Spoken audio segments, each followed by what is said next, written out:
Hey guys, I assume I'm in the right. Yo, you weren't letting me on. Dude, I had somebody call me like right before I was getting ready to go in here. I was like, oh man. Yeah. Man, my electrician that was finishing the house, dude, he so his wife was pregnant. She went into like early labor and they couldn't stop it. Ooh. 28 weeks, bro. Oh my goodness. Yeah, so needless to say, I've been scrambling trying to find out so that we can get this thing done. But crazy. Tim on the road again. Oh yeah. Tim and Willie. A lot of packing yesterday. Hey, Lots of hacking. Oh yeah, fun stuff. Good morning. Oh, Fireball flippers, trash cat rescue, Philly flipper. Loving seeing this angle of Tim. Paul, how's it going? Flipping from the trailer. Morning, guys. How are you? Good morning, gents. Hyatt Plains Flipper. Mr. Bill in the house. Absolute Fonz in the house. Congratulations on the March Madness win, Tim. thank you. Nice. I did not watch the game, to be honest. It was actually it was a really good game. Not one part of first half, but second half, Connecticut just kind of ran away with it.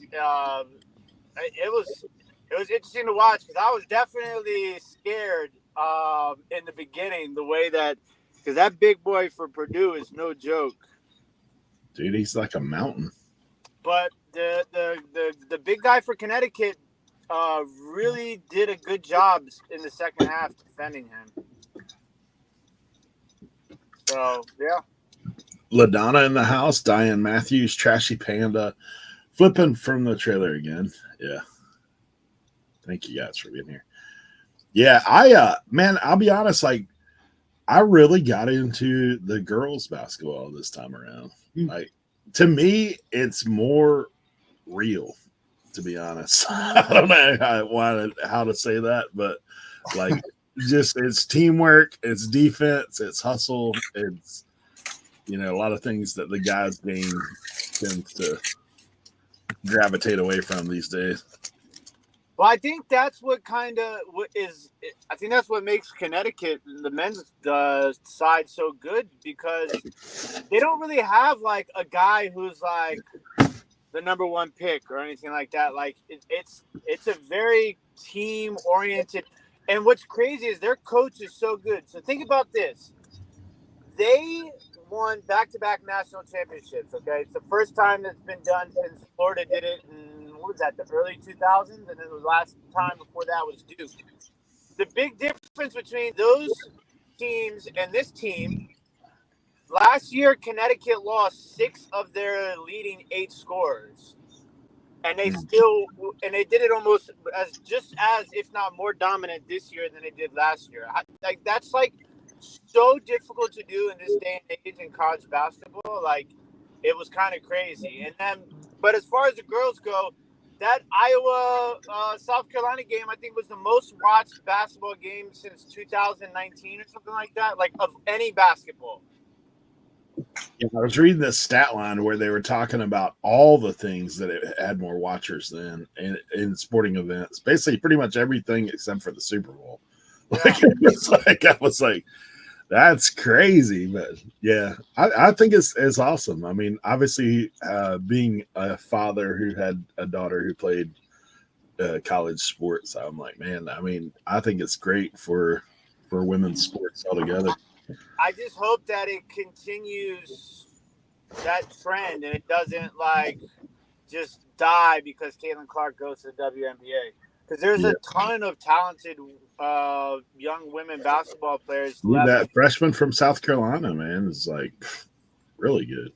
And the freshman from USC, Juju Watkins, she's She's really good. She was the second leading scorer in NCAA Yeah. behind Caitlin Clark. Yeah. We'll see. Tim, you got a question. I bought several pieces of stemware that have been stored in a garage. They don't have stickers on them, hand wash only. How do I clean the garage gunk off of them? Cernock, you can answer that one. Well, I mean, what's stemware? I don't even know what stemware is. The answer to the question is Dawn Power Wash. Dawn, yeah.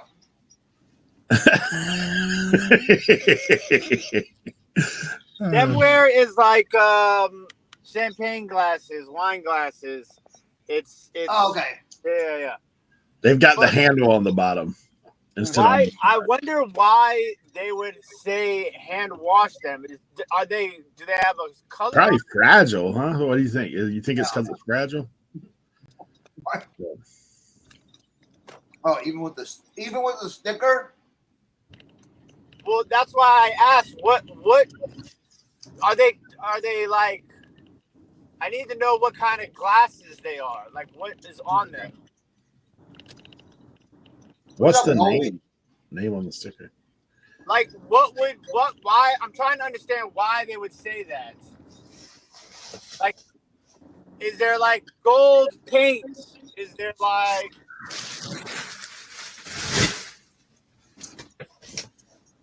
Oh, is that what it's supposed to be? Okay. What? Stemware is the next thing you give your wife after the ring. Hey, Walter, Wait a minute. Pause. Is he talking about kind of another stemware? I don't know. You don't dunk them in water if you want to save the sticker, is what Madonna says. Don't dunk them in the water if you want to save them. Wedding reception glasses. Oh, okay. Yeah. Hold on, wait. Say it one more time. She said made in Italy. LaDonna said you don't dunk the stickers in water. Walter says wedding reception glasses. That's what he's talking about. You can wash and rinse without dunking in the water. And another set has glittery type stuff on the outside, is what it says. Right. Yeah, just don't Careful. don't use like a Brillo pad. You know, like just be gentle with it. You don't need to use a lot of water. I mean, You know what my first question is? What are they worth before you do all that? Yeah. I mean, you gotta clean. It takes 5 minutes to clean glasses. It's not like. All right. How about this technique? Take them outside, put them in like a small rubber like bucket type thing, and then just hit them with a power washer.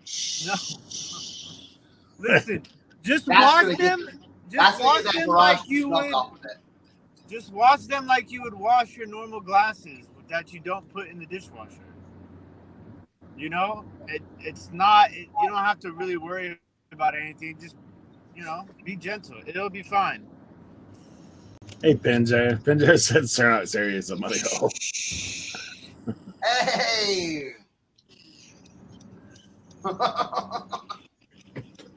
You're not supposed to tell all the secrets, Pinjar. This is the dogs are like not their secret. This is a banana peel. You can't eat it. You can only dry it out and smoke it, but you can't do that either. Oh yeah, Leroy said he might be late today. He is extremely tired from his long weekend. Oh, dude, I saw that gnarly sunburn he had. He looked like a piece of prosciutto. Like my man had a helmet on. It was three toads. I'm telling you, look up Google right now prosciutto, and then look at that picture. He literally looks like a piece of prosciutto. It was hilarious. My dude said if they're formal with gold and silver trim, dishwasher will rattle and crack. Yeah. Dishwashers, cleaners will take it off. we're not putting it in the dishwasher. We're hand washing it with ruined my markings on Pyrex measuring cups, is what she said. Yeah. Dukes, I'm on my way. I got to be in and out, so hopefully you have everything ready for me. I will tell you guys, I've started going back to the shed, to the flea market, and they expanded that flea market now. Have they? Yeah. Me and this dude, we had got there, and this guy, I was a little bit, I guess I was a little bit later, or I was in a different place because the guy that I was at this table with, he had already had like a bag of hats, like some nice hats. And so me and him are sitting at this table, and I noticed that this dude had like a stack of t-shirts. I seen this guy before at another random sale in a completely different area.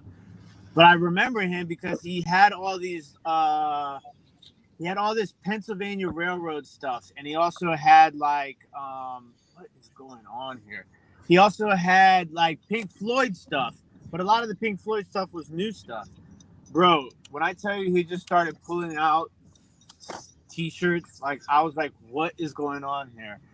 You know, some of them were like a lot, like, you know, not like ones that I would buy anymore. They're like ones I would have bought before back in the day, when I just thought anything single stitch was worth $25 or more.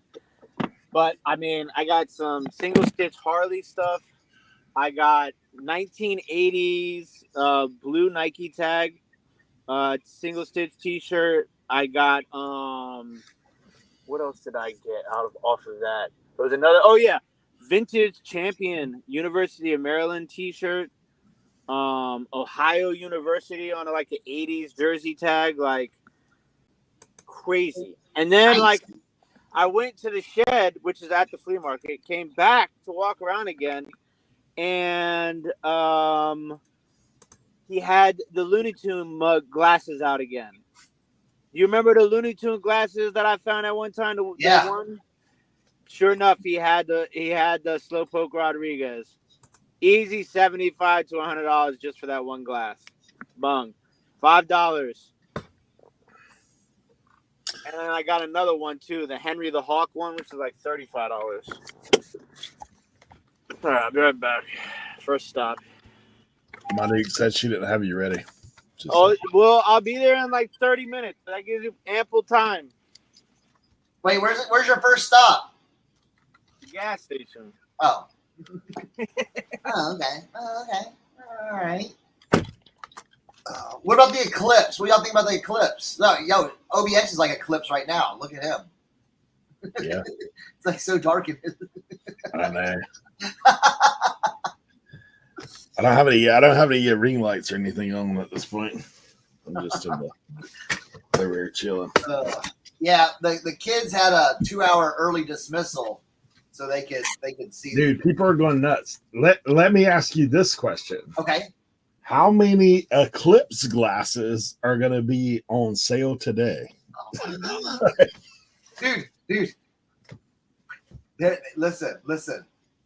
The gas station near us was selling Eclipse glasses from the 2017 Eclipse. Vintage. Yeah, but yeah, the kids were all outside. They were with the neighbors' kids. They were looking at it and everything. We had about 95% coverage out here, so it was pretty cool. You know, I know a lot of people are like, whatever, but I thought it was pretty cool, and it's a cool thing to see. Whoa, cool. This is the gas station that has the "No Ninja Mask Allowed" sign on their door. Hey, did you see the Eclipse yesterday? I mean, I guess I saw it. It does. I mean, listen. Did you look into it? No, I was packing. I was working. I wasn't worried about no damn Eclipse. What a waste of time. Tim hates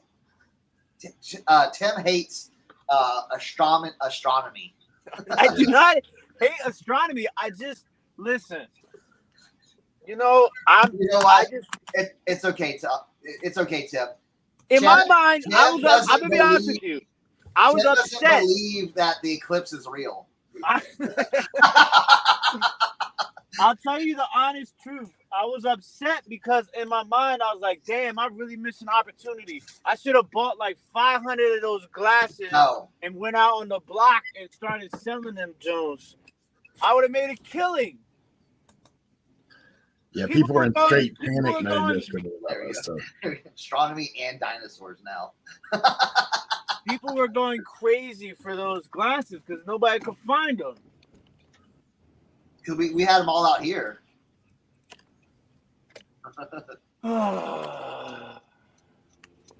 Colby says, Tam, I got 2 totes of Fostoria American for free 50 this week.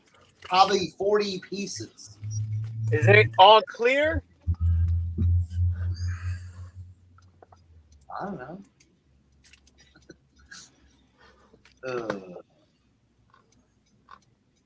Nah, kids were having fun with it, so I was like, "Yeah, let me see some glasses." I'm like, "All right, that's pretty cool," you know. It looked like a thunderstorm was about to happen. Yeah. You know why? Because the moon was going in front of the sun. I understand what the eclipse is.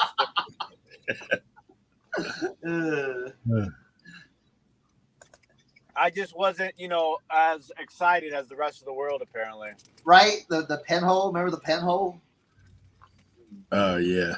There we go. See, they had glasses. You see. Oh, man. Yeah. All those folks that are on there talking about the world ending again. Shades of Y2K going on yesterday. Right. Colby said a cake pedestal piece plus $100.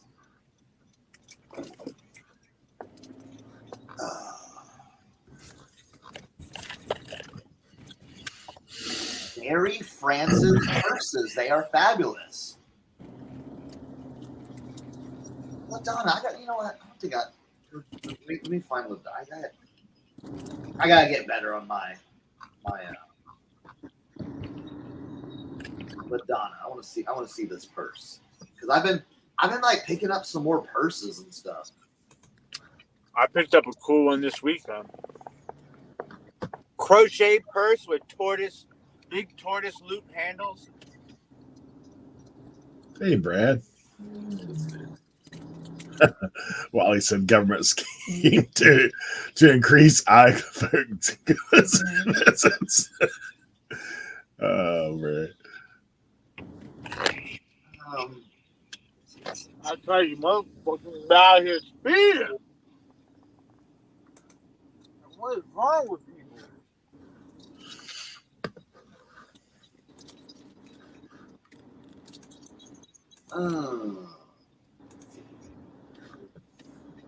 LaDonna, is your Instagram the Bayou Bell? Yeah, I found you. Yeah, I got you.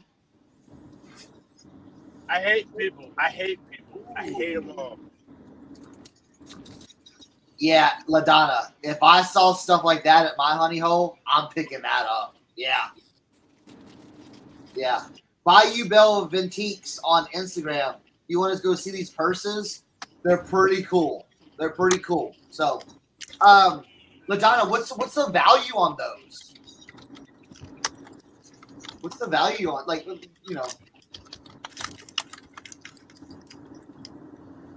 her purse go for some serious money? Nice. Okay. All right. I always put those things like that, I put back in the memory bank right there.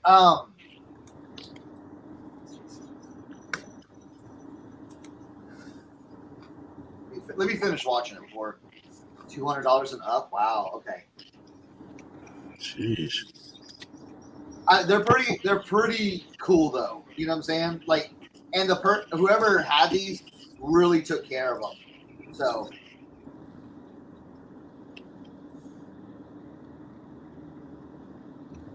Yeah. Okay. Yeah. Now, LaDonna, on the inside, does it say, like, this might be a stupid question, but on the inside, does it say anything Mary Frances, or is it just that little charm or whatever? Yeah, they're sick.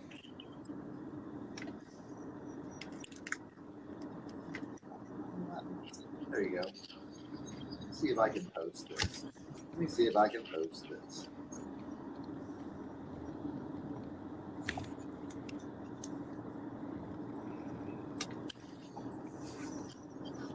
Okay, there's a tag on the inside. All right, cool.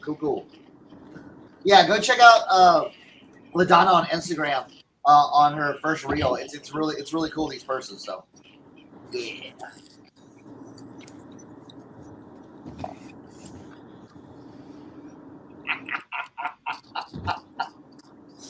Bro, Doyle, I think that gets some of us in trouble, bro. Those would get us in trouble. We're getting close again. It feels like so long. It's driving me crazy. I want to I want to be out on the road.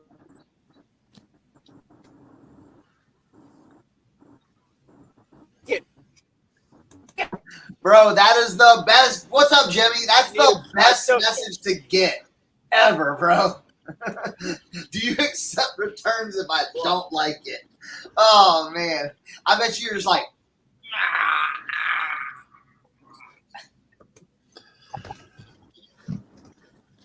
Oh, I got a return story for you. This is something I'm like, is this a seller hack that none of us knew? So my car check engine light came on, right? So I've got a friend who's a mechanic.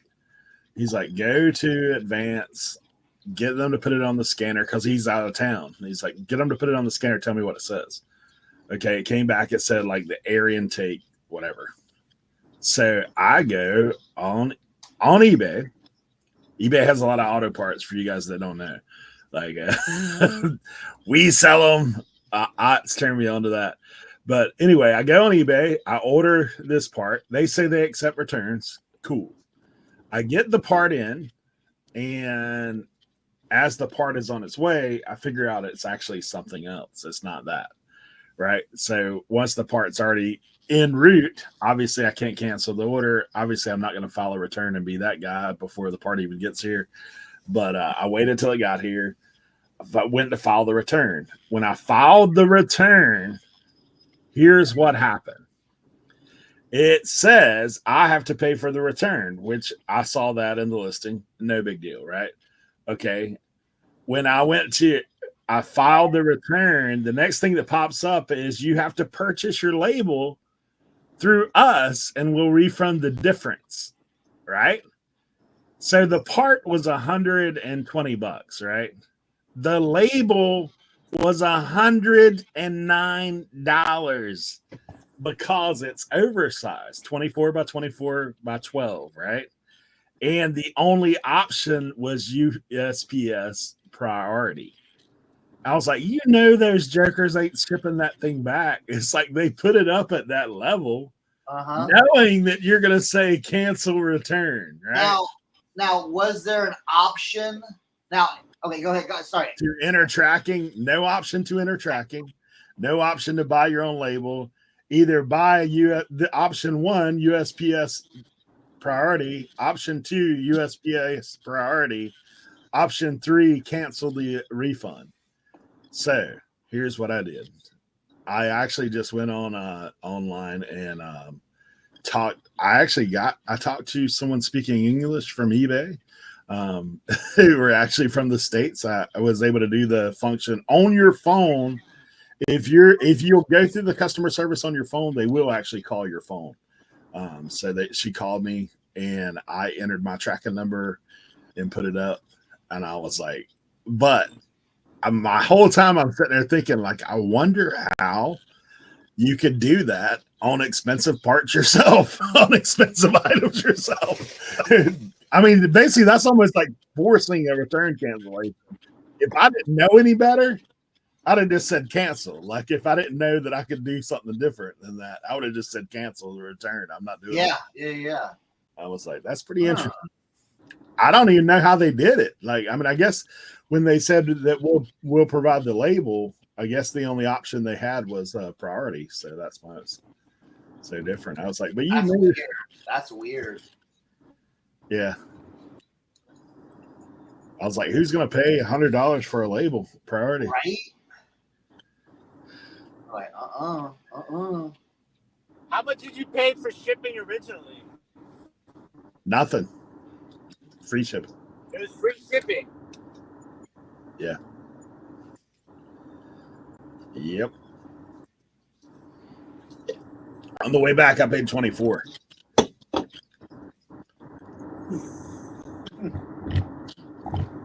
Yeah, Doyle said return to sender. It came FedEx, so it was already here.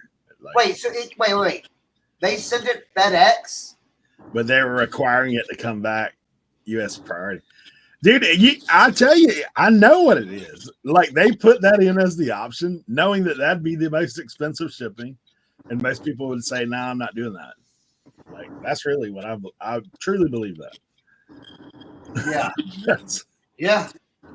It makes sense. You know what I'm saying? Yeah, because the average person, like I said, if they're clicking on it, they're going to be like, I'm "I'm not not paying $109 on a $120 part."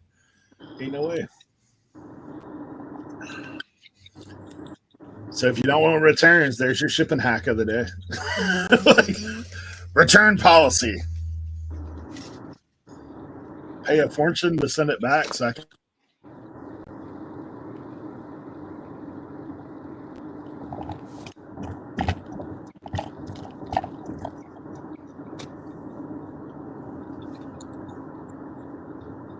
The hours and time spent not work. 24. Yeah, but like I said, they sold it free shipping, so I still would have been the same, only I'd been sitting on the part till it sold. Yeah. There you go, Brad. The reseller crane kick. That's next level, right? You don't want no returns? Yeah, you can send it back.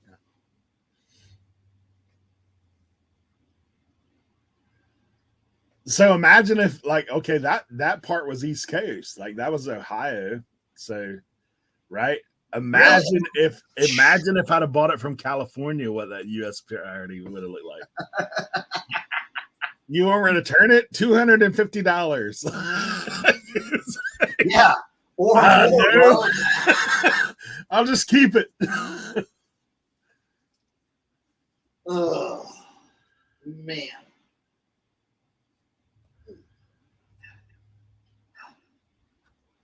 Oh man, that's crazy. Yeah. All right. I was like, man, I even told the lady from eBay, I was like, I've never seen that. I've never seen that. Right. I was like, I don't even know how to do that. Of course, I don't have the buyer pays return policy, but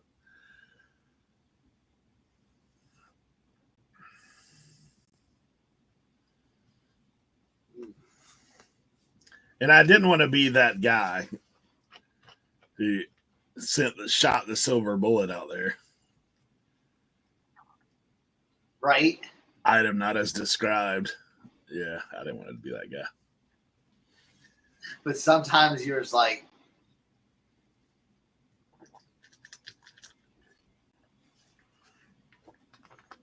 I know how I feel when I get the INAD when it's correct. I wouldn't do that with somebody. Can't do it. all right. All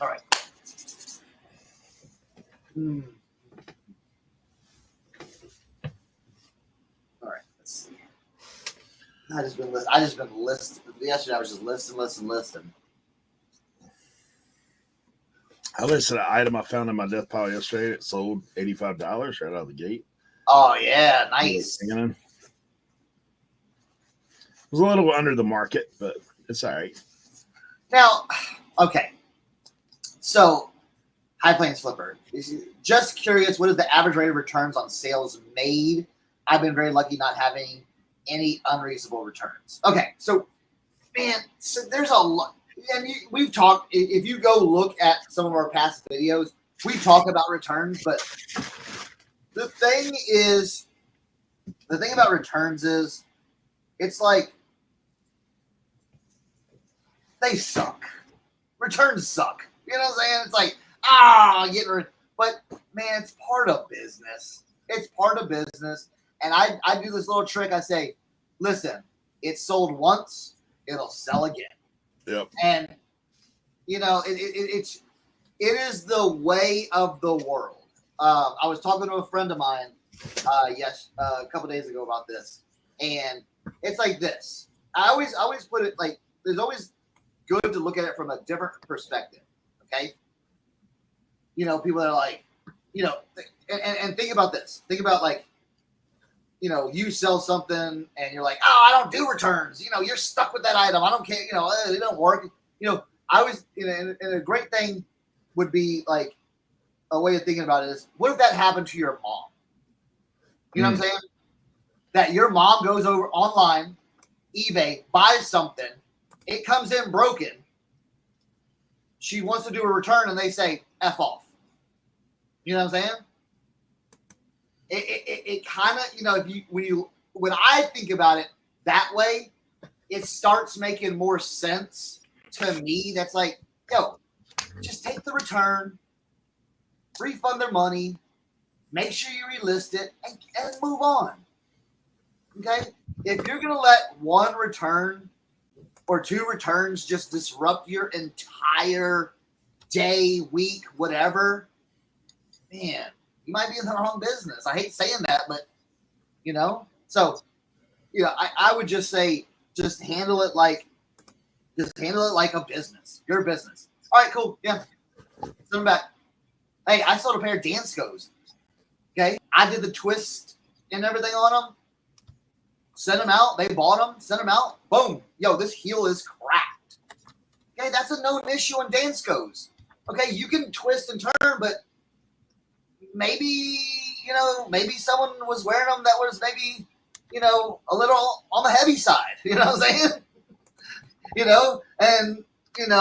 Boom, or turn it a certain way and broke. I'm not gonna waste my day going, well, I need to make sure your $30 purchase, you're sending back the right. I'm not. Listen, cool, return it. Because guess what? I'll throw them away. I'll list 5 more items that are worth, $500 and keep rolling. So, yeah. Let's see. Boom, boom, boom.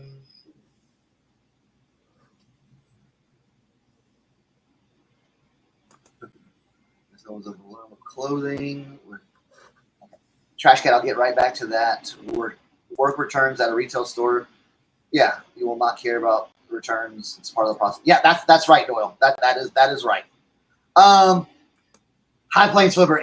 It's one of those things. It depends on what you're selling. Here's the thing. It depends on what you're selling. Okay, what your pictures look like, what your listing looks like, what your buyer's expectation looks like, what your packaging looks like. All those things. So I can't really say it's going to be 1 out of 50, 1 out of 100. Because it's determining on you, okay? I know the better, the more time I take with an item to list, I'm thinking, hey, I put all the relative information in this. I've checked it out. It works. It's not broken. All those things. I'm putting my best forward out to put a great product out, okay? And look, if it gets returned, it gets returned, So,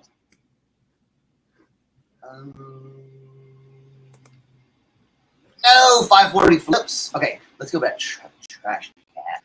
If someone was overwhelmed with clothing, would a hanging picture be the worst thing? LOL, instead of flat lay. Man, it wouldn't be the worst thing. It just, like I said, It just depends on what your picture looks like. I've seen some wonderful hanging photos. Okay. Here, I'll give you a secret. I'll give you a little secret about hanging photos. Okay. Watch this. Oh, I wish I had it. Okay. So,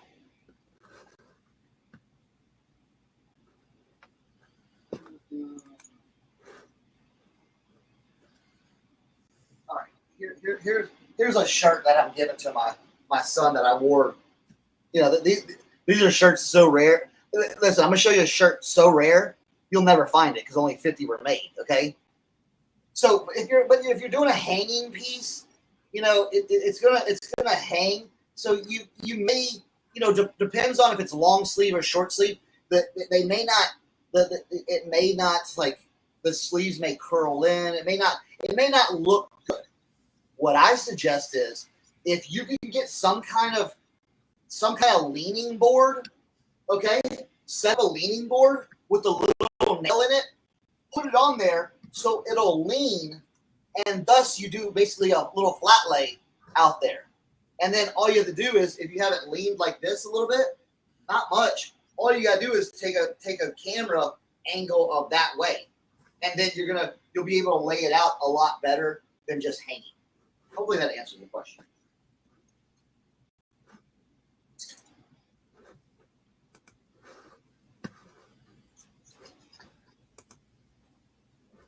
Okay, my husband threw his.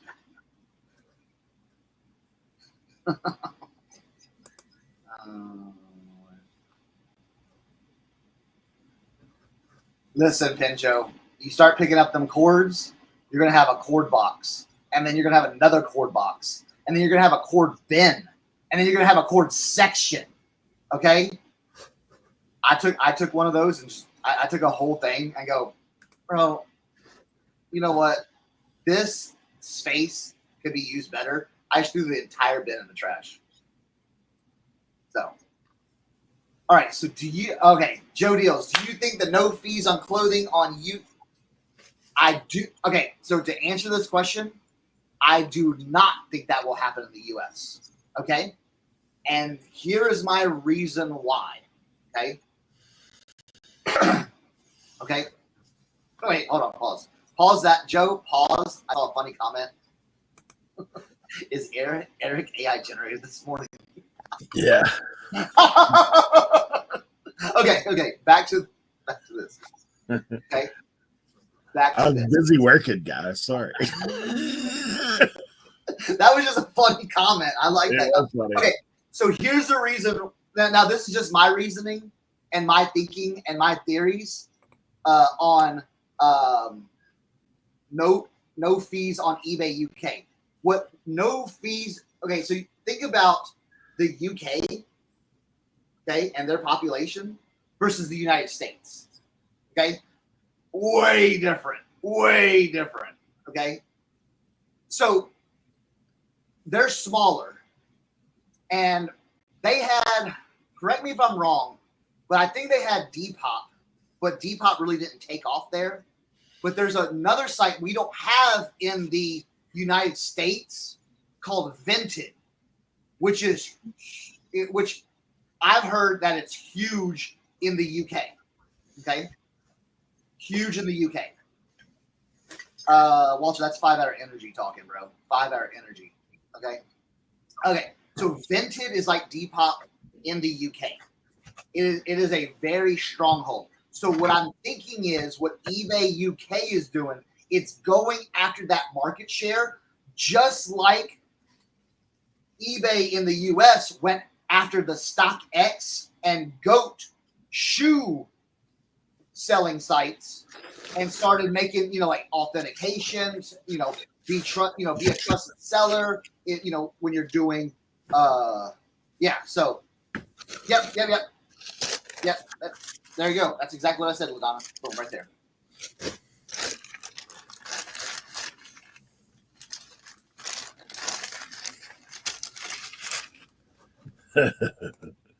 I know you can see shelves. I've actually been cleaning a little bit. I know, dude. I was gonna say that. Maybe that's why Doyle thought it was AI generated. That's probably what I was. Yeah. You're 5 feet tall. Hey, listen. On a good day, I'm 5'6". Okay, short. So I've got the short problems too. Listen, all you got,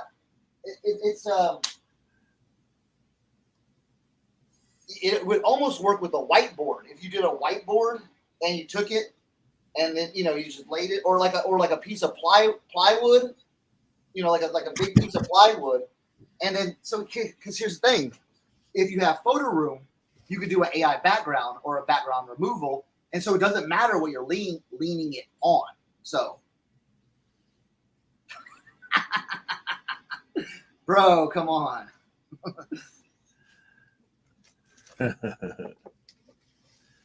Hey, what I did is I went and got that foam board, like you would put insulation. Yes. Because it's super light. And then if Yes. you have a piece of that fabric, then you can just stretch over it. Unfortunately, that Joann's fabric has been discontinued. It's just called utility fabric, though, right? Yeah, Yeah, my mom was telling me about it because she sews. Mm-hmm. She's like, "Oh yeah, that's it's actually the one I always gave people has been discontinued, but they may have a new one. I haven't really done all the gone in and really researched it. So,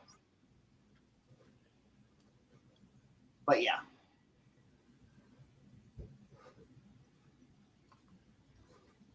Yeah, she was telling me. I'm trying to think what they call it. They call it something else as well, other than just because when you get into utility fabric, it could be. And there's if you type in Joann's utility fabric, there's like so much stuff. Let me. Yeah, I forget what my mom said. There's another name for that that's like more specific to what.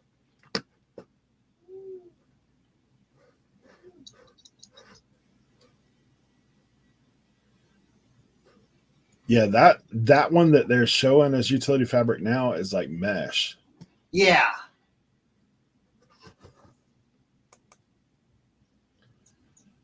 So yeah, so on Joann's, it used to be called utility fabric insulated fabric white. That's what it's almost like a quilt batting. Yeah.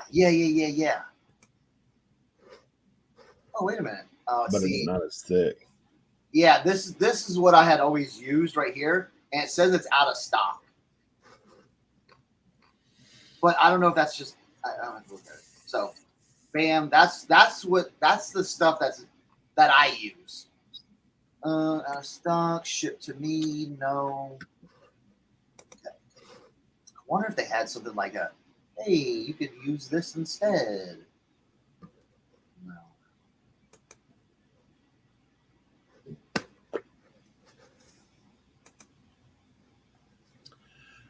All right. So utility fabric is either burlap, canvas, carpet, chalk cloth, weaver's cloth. What the heck? This says it was 100% polyfilament. Polyfilament, yeah. So I wonder if you put something like that. Let's see. Polyfilament. I'm just trying to see if there's a.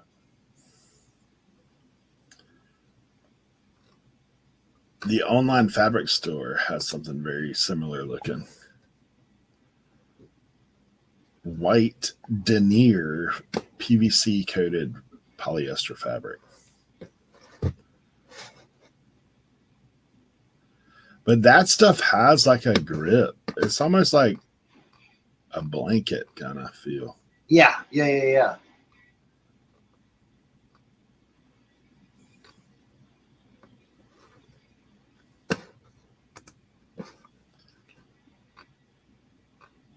I don't think my mom's home. She could tell me what it is.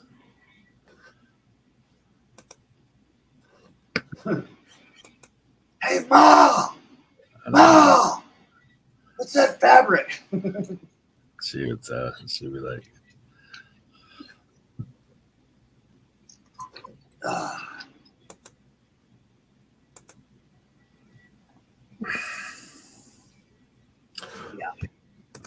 Ooh, I wonder if it's that. Bro, I bet this would work. I bet you could use the flannel. Yeah. There's a lot. Listen, there's a lot of stuff you can use. And here's the thing. Kind of like, that leaning technique. That leaning technique, I use so for that fabric, that utility fabric, cotton fit like. Yeah, if you got cotton flannel, it would be like static clean. It'd be sticking something to it. Mm-hmm. Yeah, like a cotton sheet, cotton flannel. Yeah. My next will be high traffic carpet with metal sheet behind it. Whoa, that would be next level there, Timothy.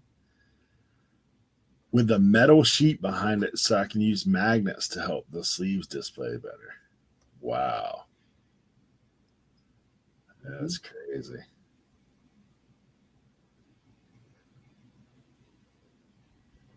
Oh man, Eric, I saw something cool. They said something about Hatteras Island.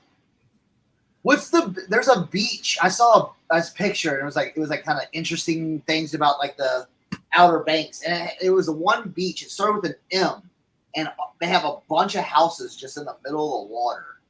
Merlot Beach. Beach. Yeah. I thought it was kind of cool. That's the north end of Rodanthe. So they made a bridge there that bypasses the old road because. So do you know the movie Nights in Rodanthe? Yeah. Okay, so that was filmed at the very end of Merlot Beach. They've since moved that house twice because it almost went in the ocean, but it's still there. You could rent the house for a week if you wanted to. Huh. But so they've moved that a couple of times because the road is there. Like the road is literally, Salty Lady's talking. The Jug Handle Bridge bypasses that road.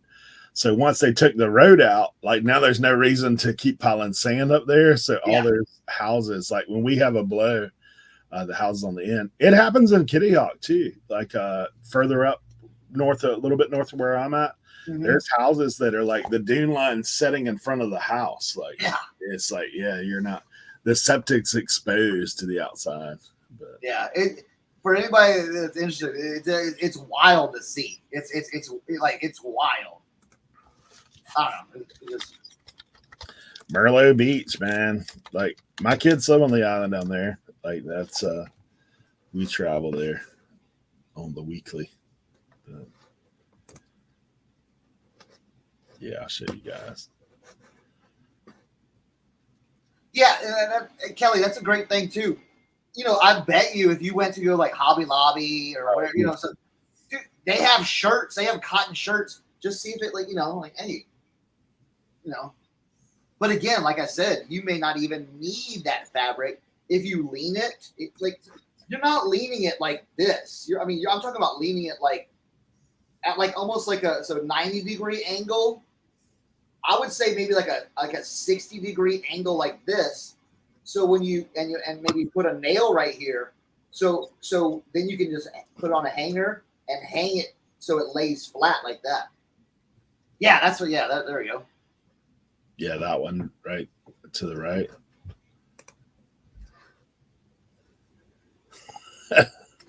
So this is where the road used to be, but they wiped that junk out. Yeah. Yeah, it's pretty crazy. Pretty crazy. Life on the OBX. Right? Yeah, for sure. There's a house in the middle of the beach road in Corova. Yeah, absolutely. So Corova, where Salty Lady's talking about, is on the north end, like of the Outer Banks. There is the paved road is not there. So you 4-wheel drive it up there. And so back in the day, like Tom Cruise and Nicole Kidman had a house up there. Like Sugar Ray Leonard, like a bunch of those guys had houses up there. So they would actually helicopter into their house, but it's 4-wheel drive access only. You drive up, and they have a bunch of houses you can rent up that way.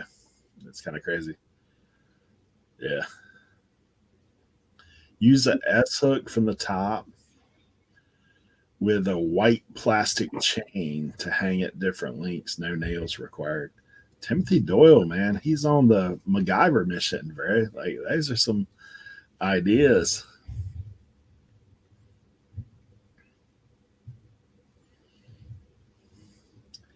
Have you seen of Highway 1 in California collapsing in places?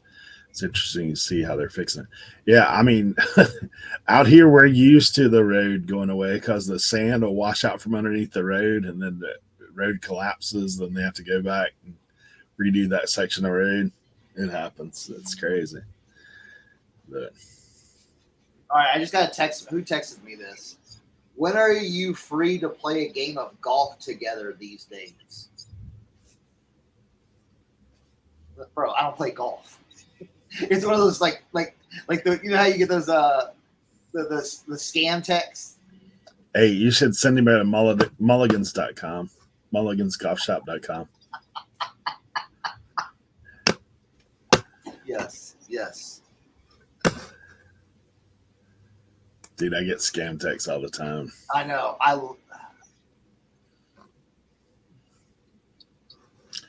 Crazy.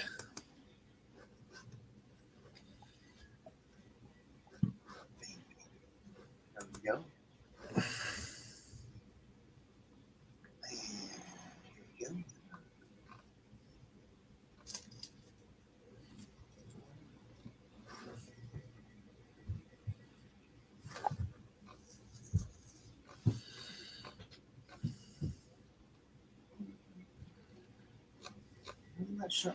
Yeah, it's good. Wait, let's see. I'm gonna just say I broke my back.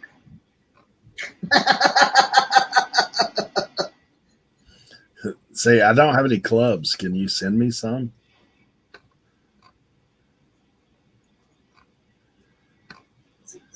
Also, I don't have any clubs, comma. Do you have a spare set I can use?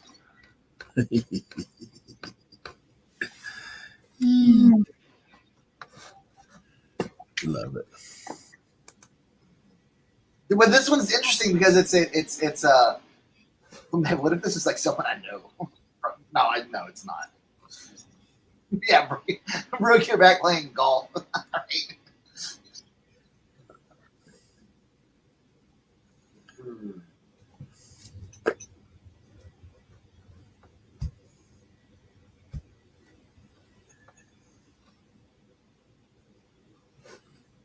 Yeah, I've tried to use the big hanger, but again, if you're hanging it and you use the big hanger and the hanger doesn't extend, you get it all the way out and then you get a droopy sleeve like this. You know what I'm saying? It looks weird. It's like that bit. It's like, I don't know. That's my experience using the hangers, like the giant hangers.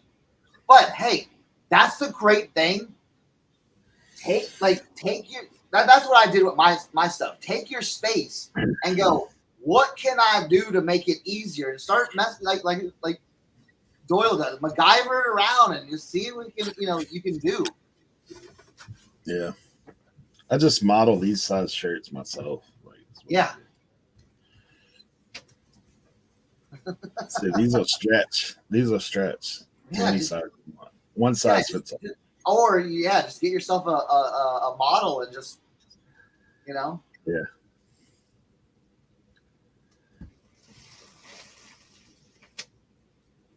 My model's cheap, They eat bologna sandwiches in the basement, That's an old, terrible joke. I used to. Yeah. Yeah. You pick them up in the white van. Yeah. When I used to live in Winchester, Virginia, I lived like down like in the downtown area, in like the row houses. Okay, so you would go really like the shotgun houses or whatever they call them. Yeah. Like it's literally you open the door and it's like all like it's everything just goes back and then goes up. And so it was a great place, great cozy place for a single dude, you know what I'm saying? At the time I was. And but the thing was, this place was literally haunted, bro. Okay. Because I think the previous lady that lived there died. I swear. Like everything I had heard and everything, she died in that house. Okay. And it was weird. Okay. Listen, I do believe in like spirits and ghosts and weird stuff like that. The things like it was okay. It wasn't like things falling off the counter or the shutters going to.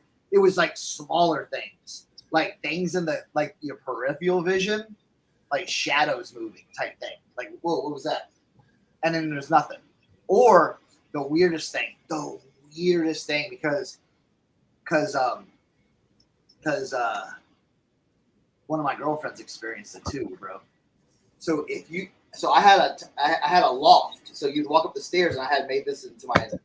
So at night, when you would lay down, and say you'd lay down on your back, dude, it would just feel like this, like someone like pushing on your chest,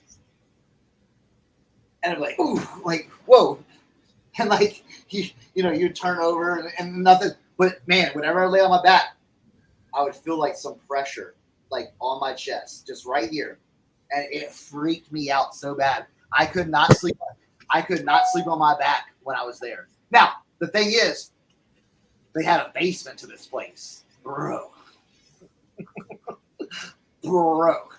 I'm talking Silence of the Lambs style stuff. Okay? Like not like weird stuff, but like just dirt floor, old wood. Think about like old kind of like Civil War era type stuff. Yeah. So it was weird.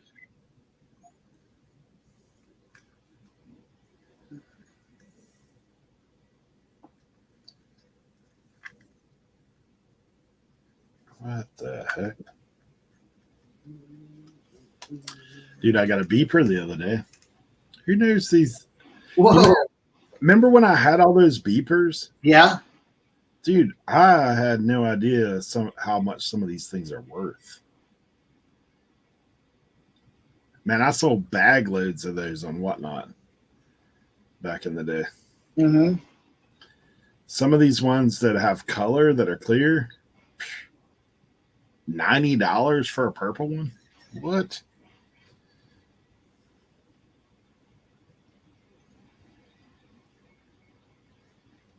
The classic Motorola is like $25. Yeah. And yeah, the basket. it was a trip. It was a trip. Like, because the row housing. So like when you walked in the front door, like literally, I mean, I don't know how many feet, probably like 120 feet just straight back. So you open the front door, you can see, and then if you walked in the living room, so you come in the living room and walk. If you stood in the living room, you could see the dining room, the kitchen, and then the hallway leading all the way back.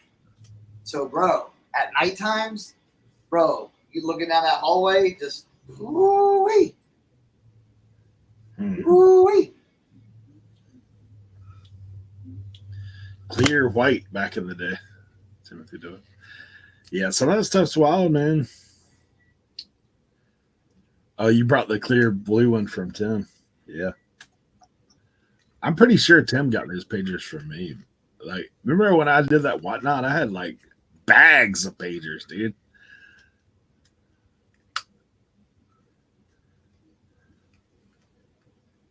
Is a beeper a pager? Yeah, same. Hey, Chad, good to see you. I use the free eBay tape and double tape the arms flat while the shirt is hanging. Can't really tell once you remove it. No. That would have been something. You know what? I never really thought about that. Bro, you'd be pulling up some shackles or something. Bro, I'm telling you, bro. I'm telling you. Like, I mean, some friends friends come over, like, bro, let's see the basement. Like, all right, let's see. Like, bro, this is a straight up dungeon. This is a dungeon, Chris. I'm like, yeah, I know. So that the dungeon turned into jokes about chains on the walls, turned into jokes that I'm sliding bologna sandwiches underneath the door. You can kind of fill in the details, you know what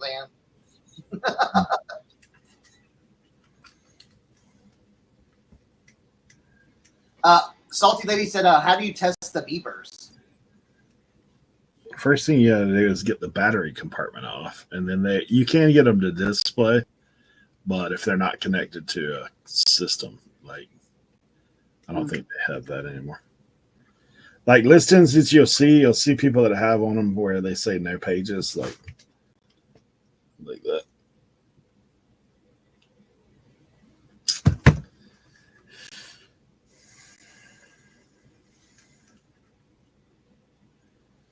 Dude, I had beepers back in the day, man, when I worked for the bread company.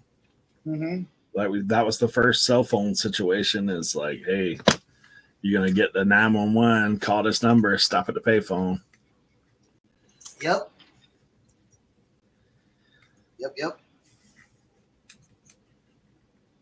What's the worth? Seriously? That one I just showed you is worth $25. The Flex Blue Motorola, $25. This same one that I have is the Bravo. This was like one of the standard ones. Mm-hmm. I actually had this pager back in the day. So this is $40 free ship. So there you go. I'm just gonna say flat out no. No. Selling women's wig. No, I haven't, but I see them around on occasion. Dude, I see them all the time at my honey hole, and are they worth any? I wonder if they're worth anything. Like honestly, that is something I've never looked up, dude. Like I have not either, bro. I see them all the time at my spot. We're gonna do a little. Sometimes when we'll do a little eBay researching right now. I don't care because my head, I usually shave my head. I'll put them on and walk around. It's like a, as disguise. Yeah. Hey, sometimes you got to get in disguise, get those deals, you know what I'm saying? At your place when you have the guys stalking you? Yeah. Ooh, Trash Cat says human hair is where it's at. Yeah. That probably ties right in with the basement story. All right, let's do the traditional way that we like to search. What is highest to lowest? That's the way now. Where did I lose my tab?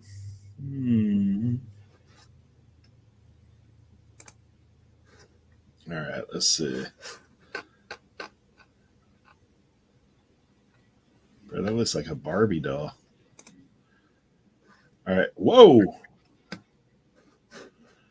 Let's see. Highest first. Holy cow. Nuh-uh.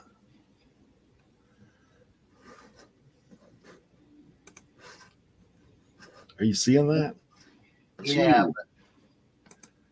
That can't be real life. Is that Beanie Baby wigs? Is that what that is? All right, let's see some of these. Oh, this lady actually. Honestly, it says human hair. You know what I'm saying? Apparently, if you know Kim by John Renew of Palm Springs, like he's the one. Yeah, this is human hair blonde wig. One bid at $1,500. Wow. Well, I guess we're gonna have to start growing our hair out.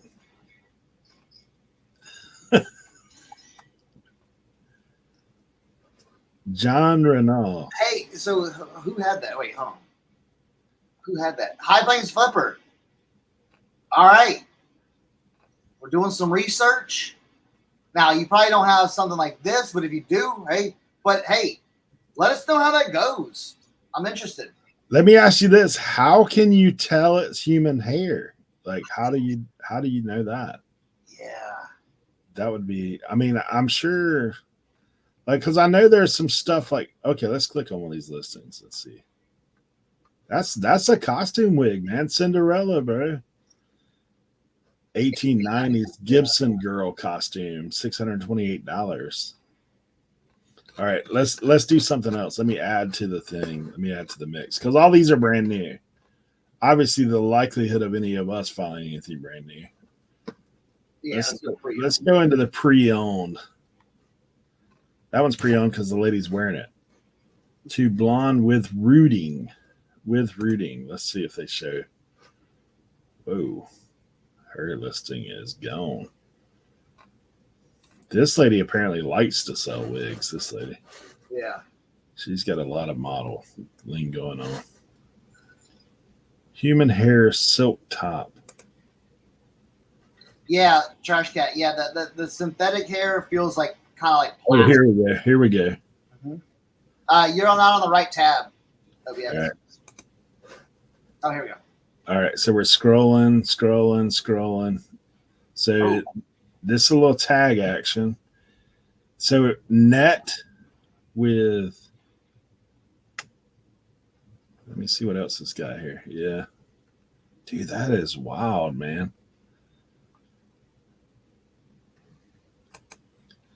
Huh. So I wonder if you'd be able to, like, I don't know. It's probably. Okay. Yeah. So High Plains is saying the ones he has are short hair, not long where the money is. I'm guessing mine are around $40 each. I have two.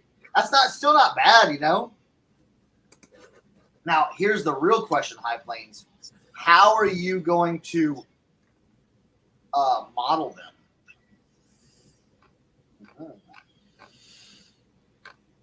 All right, let me see if it has.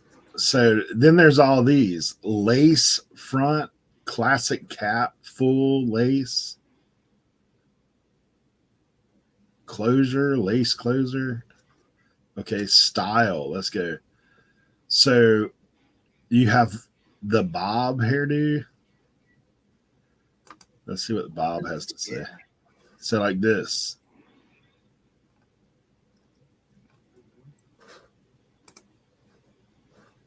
The bob. See, it says hand tied. Yeah. Now, so what Eric and I are doing right now, we're showing you how to kind of dive into something, and y'all know this, dive into something that you don't know nothing about, okay, and doing the research on this.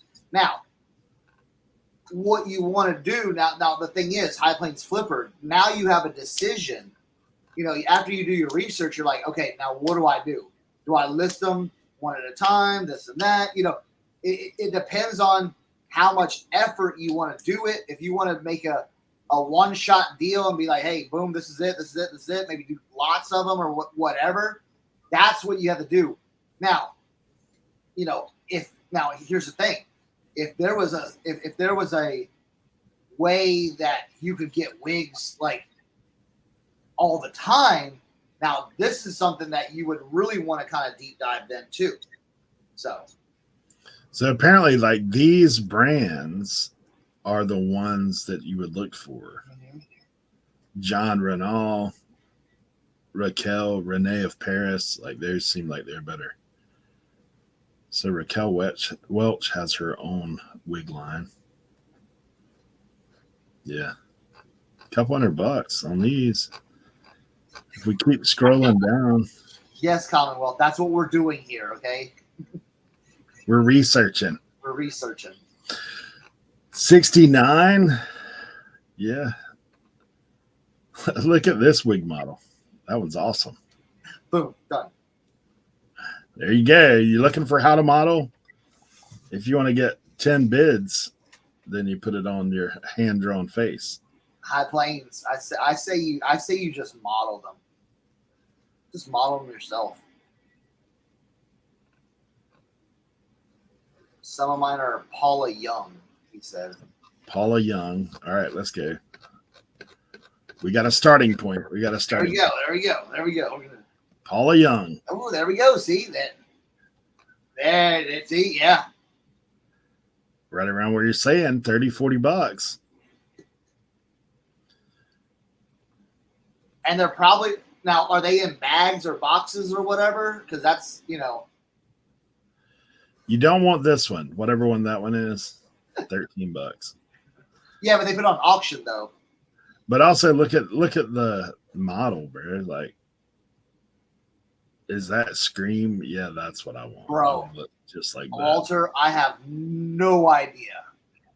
Steam action or I do not know. Yeah. Okay. So with he's got boxes too. Listen, yeah. What I would do. So like new? Are yours new? Or it's hard. That's hard to say because it's like just smell of them. What do they smell like? If you have a negative unboxing, that's great. All right, cool, yeah. Then they also have like all the attachment size, the theme, fashion, natural, the color, obviously, hand tied, layered. And see, this is a great way. And High Plains, and don't think we're like bashing or anything. We're helping, but this is a great way to step into a new category with a little bit of investment and seeing how that goes. Seeing how fast it goes, how the sell through rate, all those things to where if it does well for you, you might go, you know what, I'm gonna try that again. Or if it doesn't go well and you're like, a year from now, you're still sitting on 30 out of 40, maybe, so. Yeah, I'm always like, I'm curious about things myself. I tend to try to look and see what the deal is. Oh, with the real hair wigs, okay, you're washing them.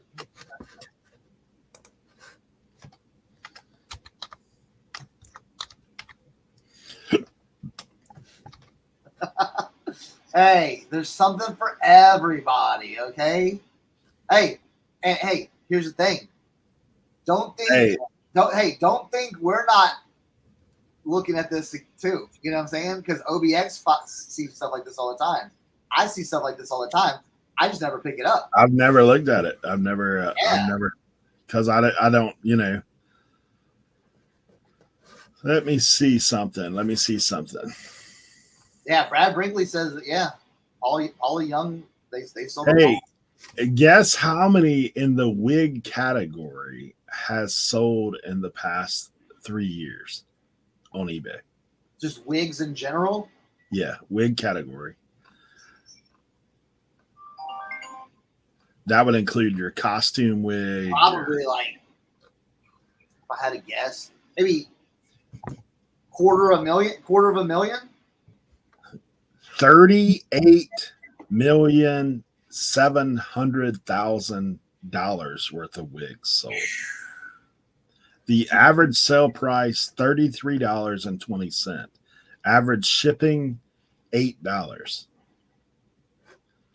Yeah. Over 1,164,000 sold.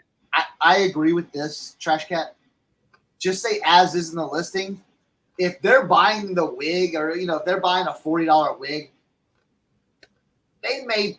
hopefully they know what to do with it.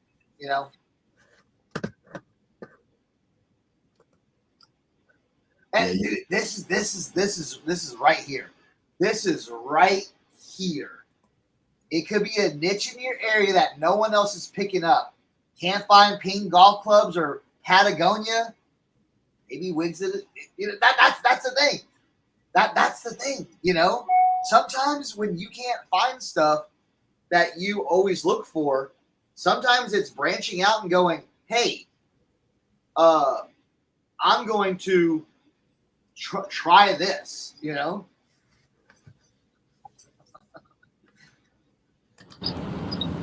Doyle says half of that for stripers. Stripers. Yep. Stripers, yes. Yep. Those pesky fishes. Yeah. This is the kind of stuff though, like when people say I can't find anything. That's what I'm talking about. This is the kind of stuff, man. Like, hey, just like what he said, you may not be able to find ping golf clubs or Patagonia, but dude, I mean, close to a $40 sales average on an item that you probably have walked past 100 He times. said he's got $2 in each wig, bro. Yeah. That's awesome. That's what you want, So, bro, there we go, Walter. What if we? Wow, wait,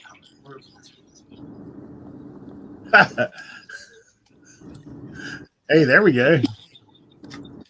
Little RIN beard wigs. Yeah, we can do it. Oh, Trade Post says, as fans, we need a runway model show. If we're Trading Post, bro. I'm telling you, the next wigs that come in my spot, I'm buying them.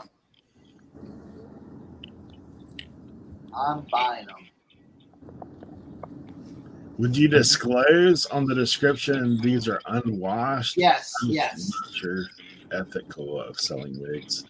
Yeah, I would just say these are as is. These have not been, got the. Dude, I'll tell you what. A lot of times, if you're honest, or or if you tell hey, I got these from an estate sale in, wherever you're at. You know what I'm saying? These come with the box, the netting, the wigs. The wigs have been, the wigs are as is. See photos, descriptions, and just kind of do it like that. Where you're just like, hey, this is what you get. It's not been washed. I took the picture. I haven't touched it, and boom. Take as many pictures as you can too when it comes to stuff like that you don't know a lot about, because there might be something that you're not even looking for that they might be looking for that they can see if you have enough pictures. Yeah, Don't I also put the just wig on a styrofoam head and take a picture. Take a picture of all the angles, the inside, all that jazz. Kind of like you would do a hat, like front, side, Yeah, exactly. Turn. I mean, I usually go in sold listings and see, if there's somebody who's selling multiple of that items, obviously they know the score. Then you go in and find their listing and look down, hey, what all do they have pictures of? What do they say about it? They obviously are wig people if they've been selling more than one. This is Kelly. This is what we've been preaching forever, right here. You know what I'm saying? Those people that are looking for video games, vintage shirts, and that. Hey, you got any video games? You got any vintage shirts? You got any blow molds? Stuff like that. They're not willing to go. Yeah. Look, I bought 300 to 400 dress patterns, bro. I sold them in lots for $15 at my honey hole. I bought 300 to 400 dress patterns. Okay, I'm still selling. I've probably made $5,000 on that transaction throughout the years. So it's just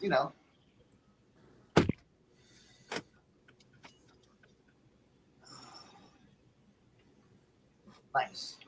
Jaden Post said that he found let's talk to Tim's headliner. Tim had a leak at some point, huh? Yeah, and a sunroof. Yeah, sunroof got him. Bro, hit it with that. He's got to hit it with that Dawn dish spray. Yep. What if we could just go do it from here? Just I know blow molds are cool. I just. That's why everybody asks. I Like, know. that's the thing. If you know something about that not everybody knows about, then you're That's what I'm saying. Like that wig pickup. I mean, I'm very curious. So High Plains, definitely keep us since we little dedicate a little slot to you, and keep us abreast of the wig sales or how you do it. Next, you know what? How about this? I'll make a demand. Next week, High Plains Flipper, don't chicken out. You're gonna come on here. You're gonna have a few listings for us to look at and how you did it, and then you can explain why you did it, why you priced it, and all that stuff. How about that? Deal? Say deal. Say deal.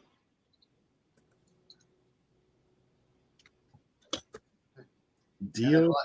Or Don't no. do that. Trashy Panda says I end up keeping any Halloween blow molds. Listen to this. Listen to this. So this vintage blow mold comes into the my honey hole. Okay, big old pumpkin. I'm like, all right, I'm gonna sit and chill. Okay, I'm gonna get that pumpkin. 'Cause I know I'm gonna get it for like, pretty cheap. So I'm waiting, and so they got to take it out of the cart and price it before you can buy it. Duh. So I'm waiting for them to take it out of the cart. So this lady comes over with this little kid, probably 2-3 years old, and he goes, "Mommy, I love this pumpkin." I'm like, "What?" He goes, "Mommy, I need the big pumpkin for my room." And I'm like, no, kid, bro, no. You don't need that pumpkin. Look over there. There's a pumpkin over there. So basically, the lady comes over there and says, "Oh, you like the pumpkin? You know what? You can just have it." I'm like, ah.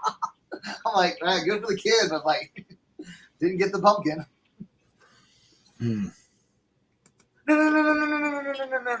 No. I'm not saying come on. I'm just saying next week you're gonna post a link and all that stuff. You're gonna post a link and see, and we're gonna check out your you're just gonna post a link to your big wigs, and we're gonna take a look at them and see how you did with them. That's what I'm saying. What the deal is, hey, you know what? Get some listed, and then we're gonna take a look and see how it looks, and then we'll critique you. No, I'm just kidding. Listen. If anybody ever wants a how do they call it? A tough love critique, let me know. Everybody seemed to enjoy the Macari ramp.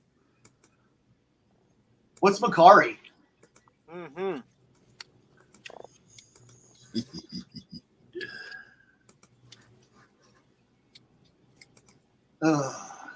I went back and watched it, and I thought to myself, I must have been in a certain sort of mood that day.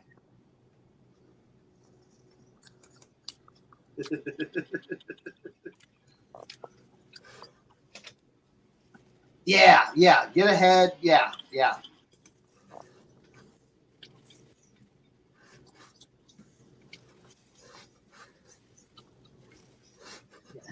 Got any blow molds? That's the last thing I'm going to ask somebody if they have.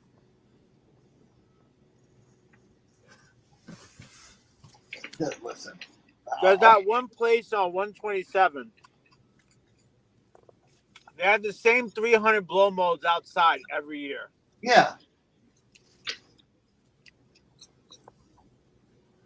I'm gonna go this year when I'm taking. I don't know. I'm gonna just kind of see what I can find. I'm looking for 5 different things. So here's one thing. When you get, it's like this. When you get when I've seen like almost every freaking hat. You know what I'm saying? Like vintage hats. I still like vintage hats, but it's kind of like, dude, I've I don't know. I've almost gotten bored of hats. Does that make sense? Yes. Mm-hmm. It's not that I don't love hats. I love hats, but it's almost like the excitement about finding hats. It's kind of like, oh, okay, well, I've already found, like, it's cool, but it's like, It's gotta be one of those things where when you find it, it's like they open up a door and it's like 5,000 boxes of it, and it's like. But like, I'm almost to the point where I don't want to see that. You know what I'm saying? I don't even want to see that. You say that now, but when we get into a barn and they're like, oh yeah, my brother, he used to work at the sports specialty factory. Yeah. No, I understand that. it's like I don't know. It kind of messed me up because it kind of messed me up. No, I understand for sure what you're saying. Like, or even like, I'll tell you this: NASCAR shirts don't excite me at all anymore. Harley shirts don't excite me at all. You know, like it's. Am I becoming like the old man? You know what I'm saying? Yeah, you are. I'm gonna need you to stop all of that right now. Huh? I'm gonna need you to stop all of that nonsense you're talking about right now. Actually, no, that's fine, Cernon. I'll take them. You buy the glass. I'll buy the hats and the shirts. Nope. I ain't buying no glass. well, no. When I find it at my spot, I'll buy it. But you'll buy some ugly looking polar bears at the 100-mile yard sale if you see it. Dude, if you ever find a polar bear that goes like this, buy it. I'll tell you what, though. I don't know if I told you guys, but I went down the Cabbage Patch rabbit hole last weekend, and it was quite fascinating, actually. Hey, this is exact. I didn't say it right. This is exactly what I was talking about right here. What does it say? The new finds that you can learn about that which I find most exciting.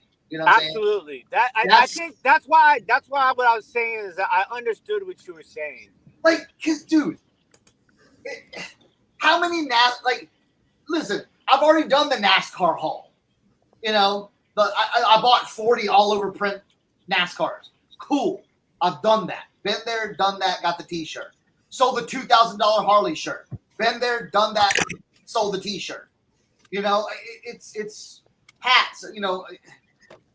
You just want to expand a little bit. You just want to learn more. You want to get excited about something different. I understand. Not necessarily different. I want to find the rare stuff. I want to find just like, I don't know, that blows my mind. Like, oh my goodness, I have this. That's where I want, you know. I like where your head's at. Hey, Leroy, what's up?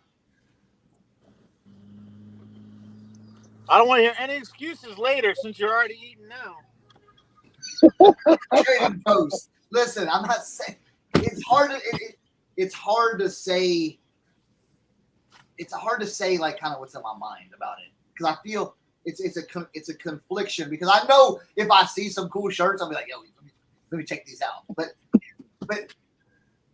rare to me, like I'm not over the vintage like t-shirt thing, but rare to me has a different meaning almost. And I think it has to do with talking about the shirts with my son last night. and how I cannot find 2 of the shirts that I sold 10 years ago that I cannot find anywhere on the face of this earth. Okay? Where you see other shirts that are like, that are supposed to be, rare, that, oh, well, hey, look, here's one, here's one, here's one, here's one, here's one. But the shirt I'm looking for, I can't find. Yeah, it's the chase. It's just the chase. Leroy, you missed one of the most important talks we had earlier. Dude, we were talking on wigs, bro. Wigs, huh? Wigs. Did you get a new one, or is Eric getting one? Or yeah, we're all getting wigs. We're on the wig hunt. 100-mile yard sale, wig hunt. Me and Eric, dude, we're just gonna get out of the car. Got any wigs? Got any wigs? oh, they got them down here. I don't think it's gonna work. I think Kevin was listening to us earlier, so Oh, yeah, he's probably got them. Honest Tim's gonna have all the wigs, and he's gonna snatch them before we get them. Yeah, Honest Tim will be like, man, some of these things are worth $2,000, bro. Like, Hey, did you see Kevin has a T-shirt with Honest Tim? Yeah. Honest Tim for president, make picking great again. Oh man, that had me rolling. No, listen. Hey, Justin, are you off today or are you working? I just sent you a message about a pick in Virginia that you might want to take a look at. No. It's not. But here's the thing, Odds. With those Harley shirts, I've done I've seen those. It's like I don't know. It's like now if I got like an 85 3D emblem, that'd be dope. You know what I'm saying? I don't know. Maybe I'm just becoming complacent. Am I? You know what it is? You're spoiled. That's what it is. You're spoiled. Guilty as charged. Yeah. Yeah. Like, oh, Pinjo, your wife made those shirts? Nice. Dude, we'll definitely have to get one to go see Honest Tim. That'd be hilarious. Yeah, maybe that is. Because like even if because you find so much stuff that you're like, oh man, this is crazy. Yeah. I know it's like. You know what I think it is now? I think now because it's like everything else. Like you say, you can look at things and say, yeah. I mean, like retail Only available on auction at Dibdit or whatnot. Honest Tim for president. Retail this Filson leather vest, wool lined. Retail $800.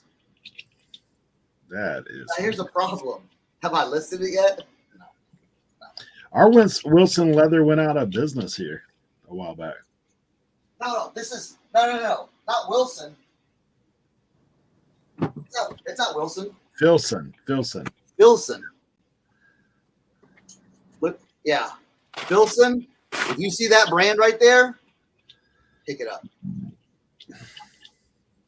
Yeah. Now.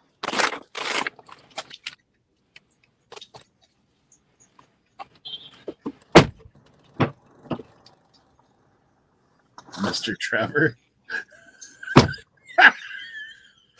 What? Leroy's spell check got him. Whew. Man, I'll tell you, my back.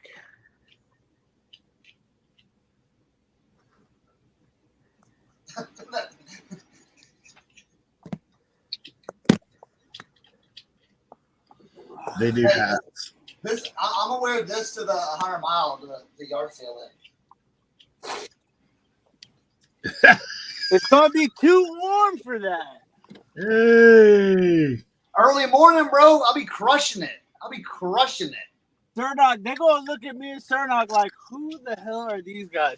I'm gonna have overalls and a fishing jacket. And a Hey, fur coat. did your overalls come in yet? I think this is the boxes in the car right now. With a wig? Yeah. Dude, I'll be going incognito. I'm gonna have a wig and everything. We're all gonna wear wigs. We're all gonna wear wigs. Kevin's gonna be like, Leroy's gonna need a wig after that sunburn he got.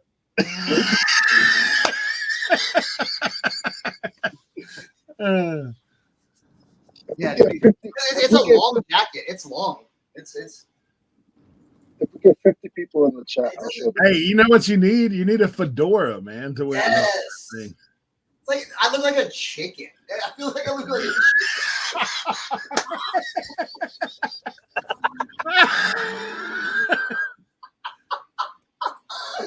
Oh, all right. I'm dying to sweat now. Somebody clip that, please. Please clip that. No, all right. I had to take it off because I had a hoodie. Hey, Shay, good to see you. Hey, Shay. What's going on, Ox? That's what we got. Ox is my new best friend, guys. Just so you guys know. See, I give y'all got, I give you a little bit. You know what I'm saying? Give you a little bit. Got to be here for it.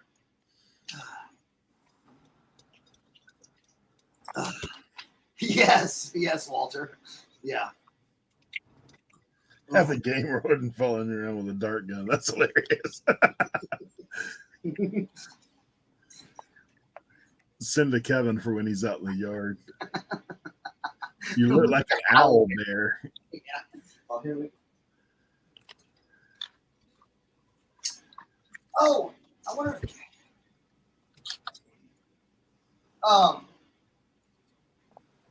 if Keith is still in the building. Keith, I hope you're not busy, but I picked up this. Whoa. Shane out of Canada. Shane of Canada. Little Montreal Canadian habitants. Now the back is a little. I got to fix the back up because the white letters have a blue underneath, but like some of the letters have come off, so you can see it like how it's like peeling off. So what I'm gonna do is I'm just gonna cut all this. I'm gonna cut all the white off and just leave it. There he is. There he is. Keith's here. Yeah. Have you ever seen this brand of a jacket? This is the first time I've seen Shane SHAIN of Canada. Have you seen anything like that? And there's that. That's the logo. I know you do a lot of sports jackets and stuff like that. I do a lot of sports jackets too. I've never that's a brand that I'm like, yo, never seen. Men's XL. Tim, did you end up pulling up a picture of the thing that you said my head looked like?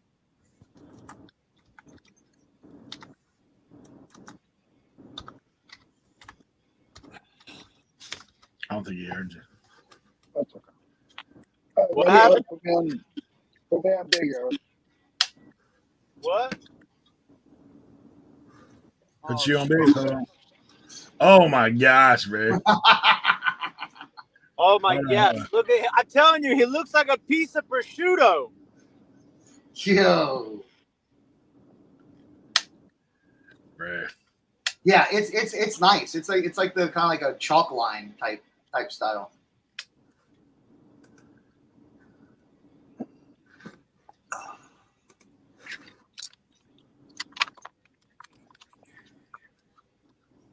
No, Why you out there? What's up? I was asking Leroy if I know you were working, but did you do any buying? You buy anything? Find anything cool? What was the buying scene like there? No buying. Also, every time I seen Justin and Molly, they had a wagon full of stuff. Every time they came now, out. is it primarily like auto stuff, or is there other like vendors there as well? There's other vendors there as well. I would have to ask Justin to keep me in on that one. I would say not as much as it used to be, all auto stuff. I would say it's probably like 60-40. But that 40 is a range of everything. Like there was people there selling glass. I didn't look around much. I'm by myself, so I stayed in my booth the whole time. I saw you though. Listen, I saw you getting real fancy though with the live stream, like the tripod or whatever it was you had going. Man, I'm looking at this, watching. I'm like, what is going on with Leroy? He is listening on District. He's live streaming on the scene with a tripod, got the nice angle. I'm like, man, Leroy is stepping up the game. Yeah, his mic is cutting out a little bit. Who, my mic? No, Leroy's. Oh. Is it really? Yeah.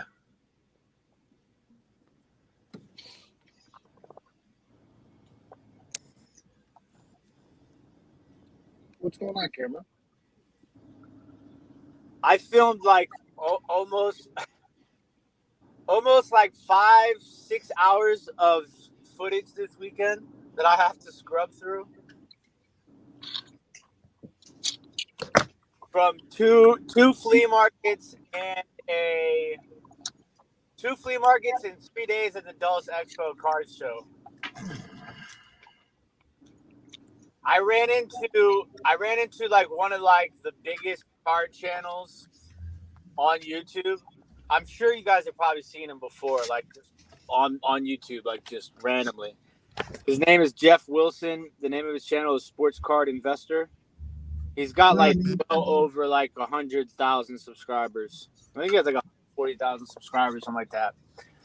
But I was at a table digging through the bargain box, and he comes over with his camera guy, and he's talking to this guy, and he's trying to work out a deal. And like they film it, it's literally so crazy, bro. It is like bad. It's like bad reality TV acting. Like it's so crazy to me. Like it's so unnatural.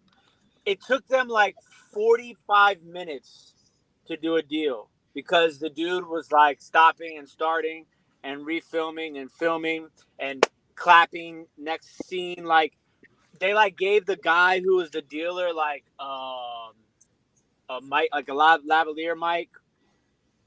It was just so awkward.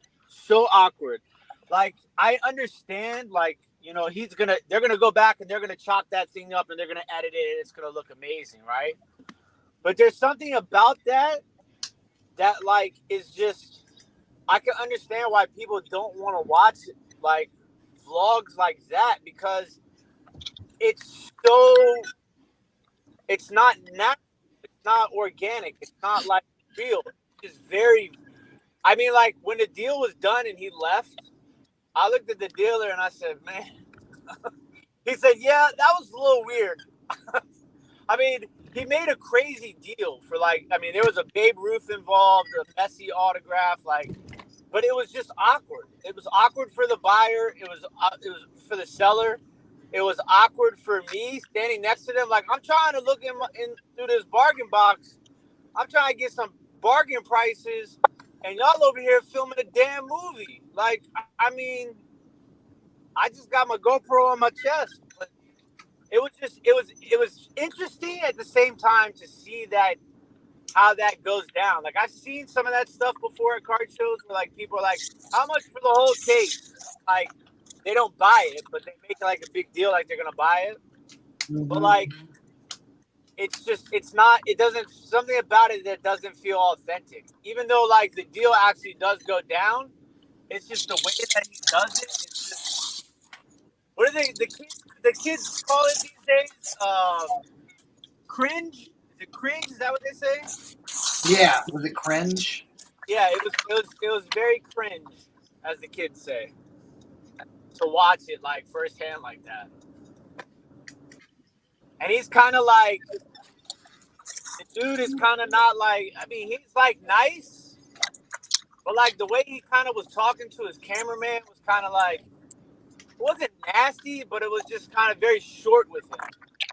And like, I understand that like you get people that come up to you like the whole show and say stuff to you. like he just seems very disinterested in those people. He's like, oh yeah, thanks, and then just like goes about what he's doing, and the person's like still talking to him, and he's just like doesn't say anything else besides yes and thanks. And yeah. Hey, we ain't got time for the please, bro. I will tell you this. Out of all the times that I've been places and all of the things I've done, I'd never have been recognized more than I was at this weekend, those 3 days. It was so awesome. Not just because people like, you know, recognize you, but it's like, because I took the time to like introduce myself and ask them their names, and like they would tell me like, you know, their stories and stuff like that. But sometimes it's like, you know, when you sit down and you make these videos and stuff like that, it's like, am I really reaching anybody? Like, is anybody like really listening to what I'm saying? Like, am I providing value in any sense? Like when people come up to you and like tell you that, it's like, okay, I feel like I'm doing something productive now. I'm not just, you know, twiddling my thumbs for fun here. Sue, little did you know you have the backpack expert in the chat right now. Kent Daigle is the backpack king. He's the There we king go, of- Kent. There's your question right there. king of reselling. Backpack. Mr. Kent Dougal. That's what No, we're gonna I'm start serious, calling though. you. Kent He Dougal. messes with the luggage pretty serious. Like he's on it. He's on it.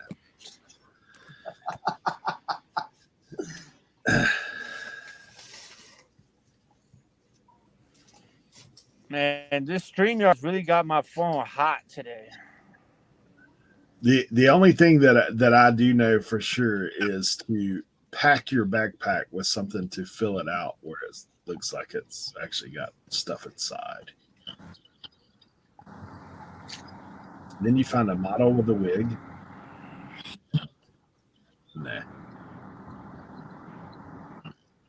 No, Kent does know about doing it. They're used, but in excellent condition. I would stuff them for sure, and then you know.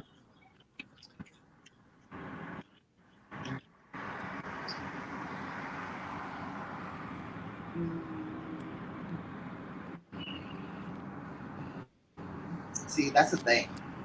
There you go. I don't want to be recognized.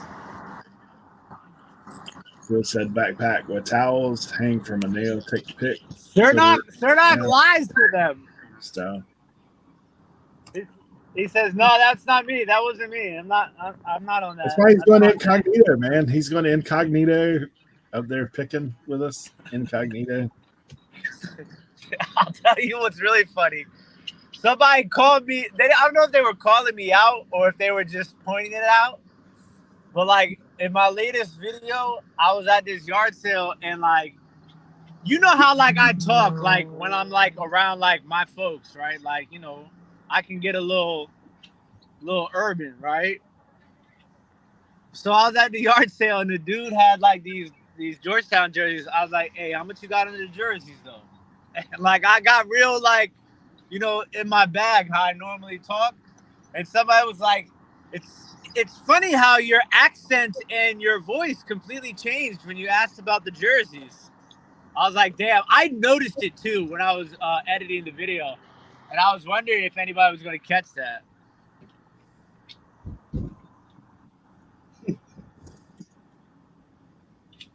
I feel like it is funny hearing the because then you hear Tim talk to the older folks at the antique booths, and he's like all Southern gentleman. Eric, do I sound like I changed? Do I change? I know I do. There we go. Fake. Tim is fake. AI generated, like Eric was earlier. Yeah. Yes, 1,000%, Kevin. All in that. Tim's a chameleon, is what it is. Exactly. He's a chameleon. You know, adjust and adapt, baby. Adjust and adapt.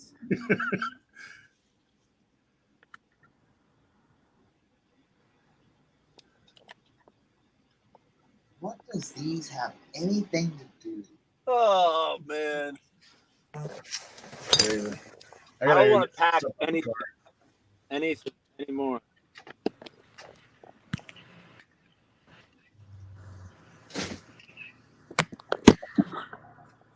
I was packing all day yesterday on TikTok.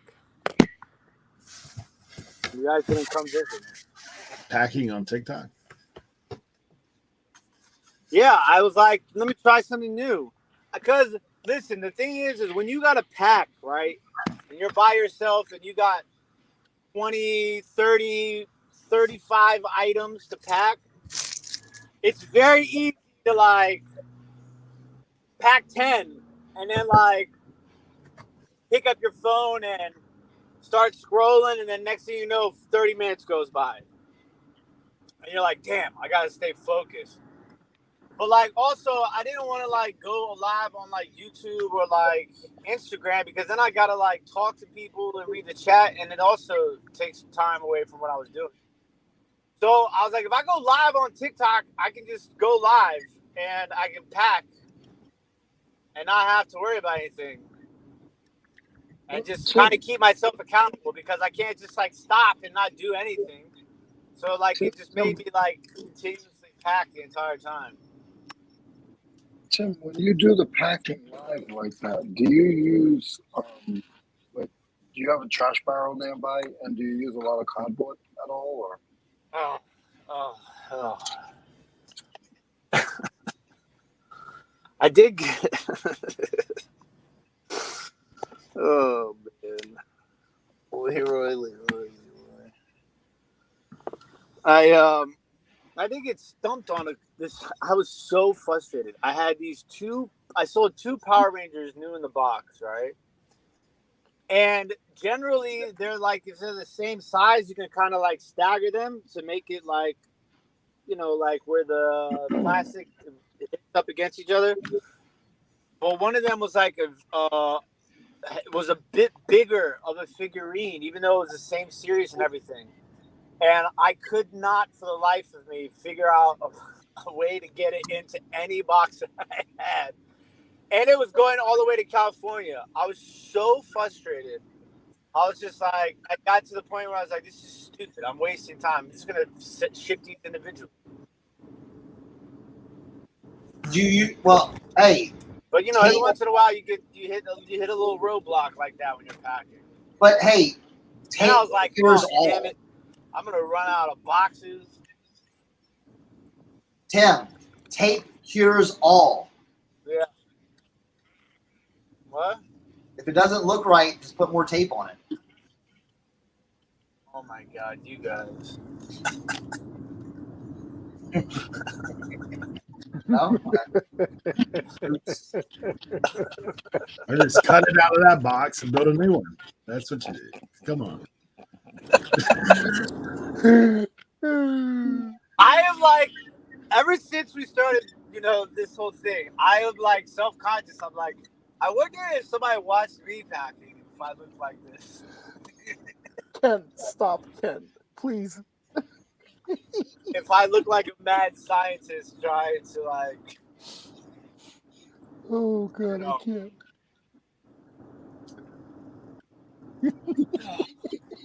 The answer's no. The answer's no. No one looks like that.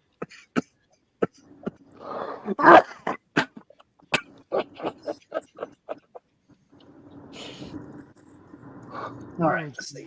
Later, pictures.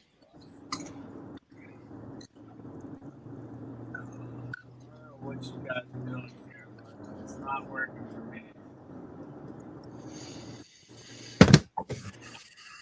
Leroy, I've had this thing for how long?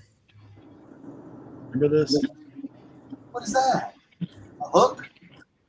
It's a Leroy. It's a J hook. It's for No, that's auto. a dolly. That's a dolly. It's an auto body spoon dolly. Yep. All right. I've had that thing for a while. $60. $60. There you go. Hey, look, there's your backpack hook right there. Yeah. You can put that. Look, you can put that on your board. Put it right there. Hold. This thing's heavy, bro. Oh yeah.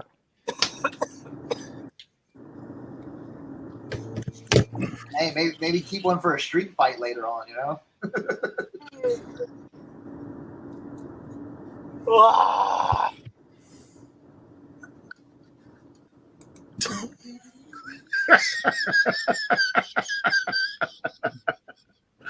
Someone's read between the lines, boys. Oh man, that's funny. All right, let's see. Oh Jesus. Timothy Doyle says kitty hair or dino fur, whatever's laying around. Oh my gosh. Box reinforcement with kitty hair. Oh man.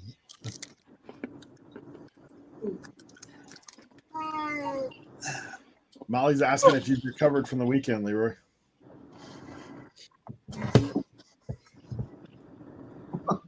Yo, My question is, did you get some spray tan on that thing? Did you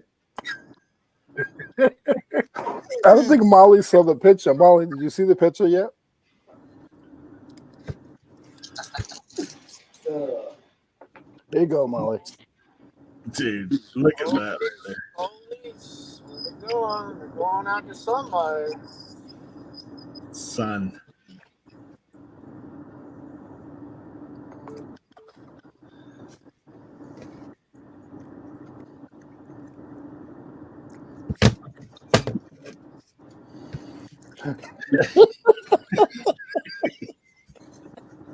Can't say what was that. Dude, I wonder if you had a mesh back hat. What is it like little checkerboard on the back of your head? Oh my God, that would have been awesome.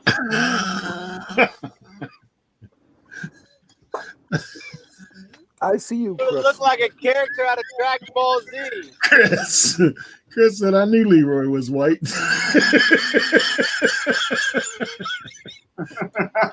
You don't hear nothing from Chris for months, and then he He's been hanging out.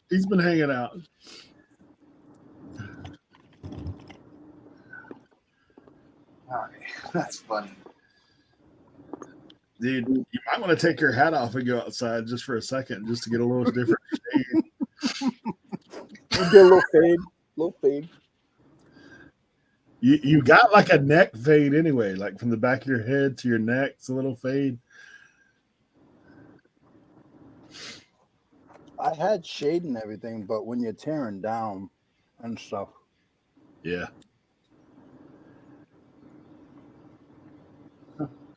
Yeah, I'll be focusing on eBay starting tomorrow. The swap meet flea market train is over. You get some good sleep last night, Leroy? I did. I didn't wake up this morning until about 8:30.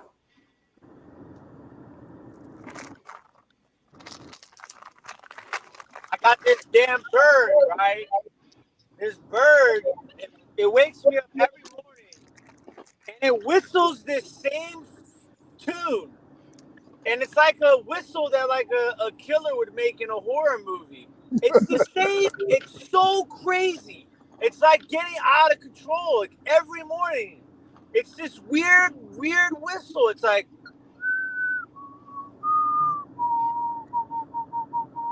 I'm like, what is that? What kind of bird is this? Like, it's not like a normal like chirp chirp chirp chirp. It's like a legitimate like theme music this bird has, and it's every morning.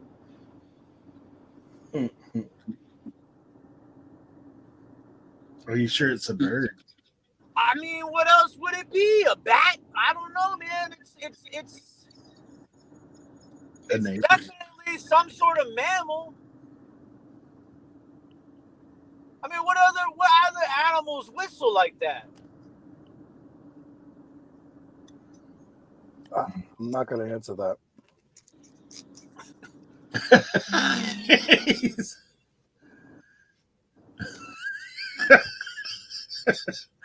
Kent said is the bill collector bird. What?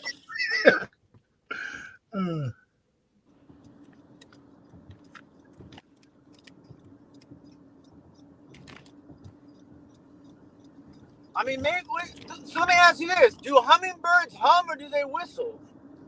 Joe Deal says clowns. Clowns make that noise as well. No, it's not a clown. Is it a baby dinosaur? Walter says pterodactyl, maybe. Pterodactyl. Yep. You guys are awful. Kelly says government droid bird spying on you. Government droid bird. He does live in DC, just so you know.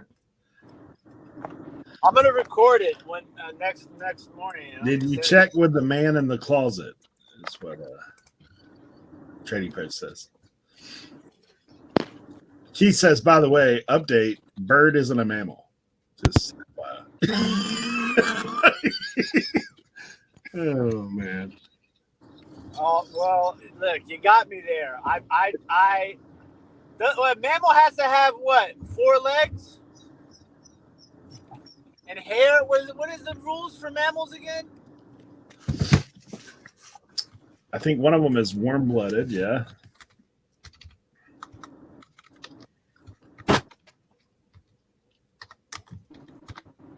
What's the difference between a mammal and an animal?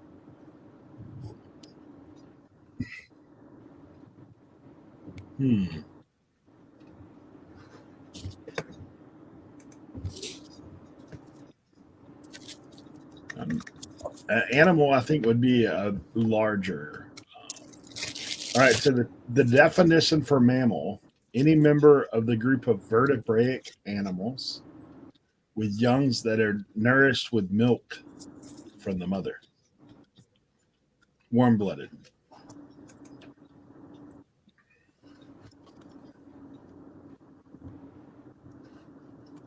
So there you go. Said in order to be a mammal, you have to be able to get milk from the mother. Yep. And have vertebrae. And have a vertebrae. Yep. Interesting. So what am I I? wonder who thought of that.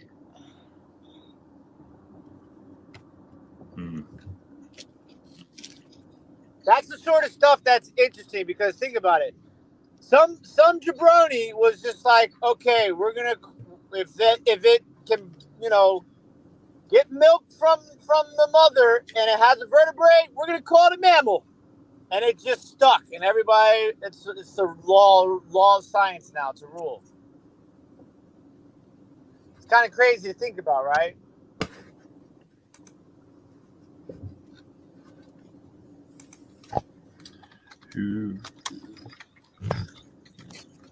Nipples, Tim, nipples.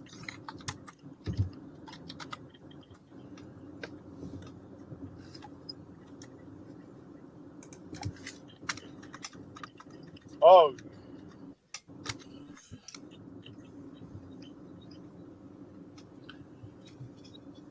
Carl Linnaeus in 1758. My phone is on fire. I'm gonna have to Hey, check and that's when what I he get back actually home. got My it phone's gonna from. explode. He actually got it from the word teat, which is Latin.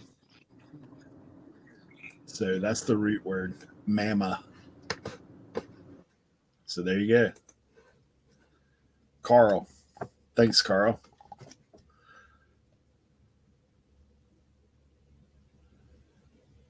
Tim hates science. Tim's frozen now. Frozen in time.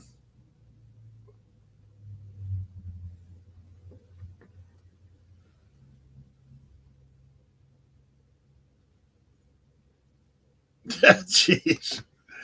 A dino giving milk to its young, gallons of milk.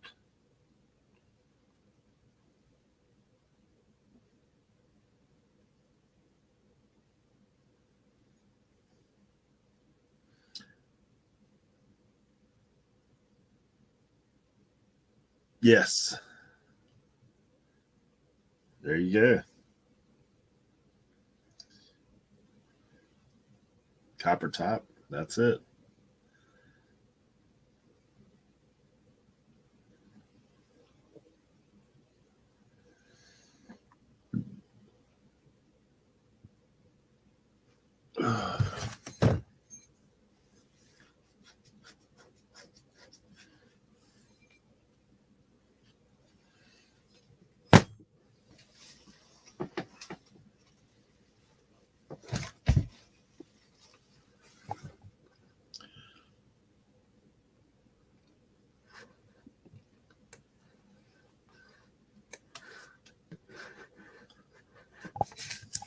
Just me and Leroy.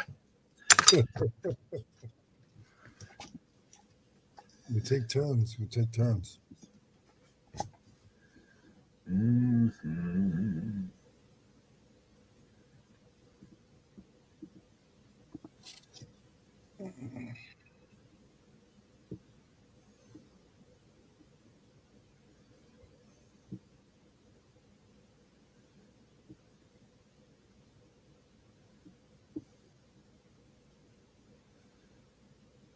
Next week, I might have to film on Thursday. Okay.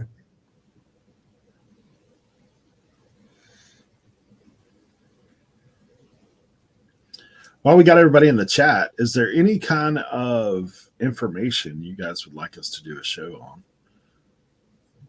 We're open to suggestions. Or any theme that you can think of.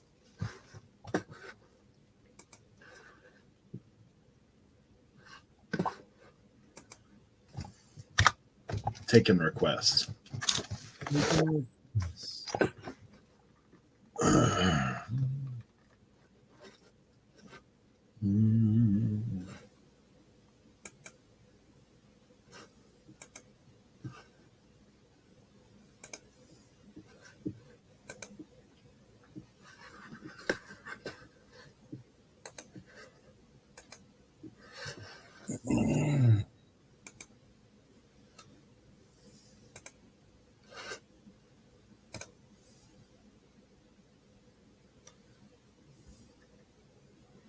Taking pictures of glass.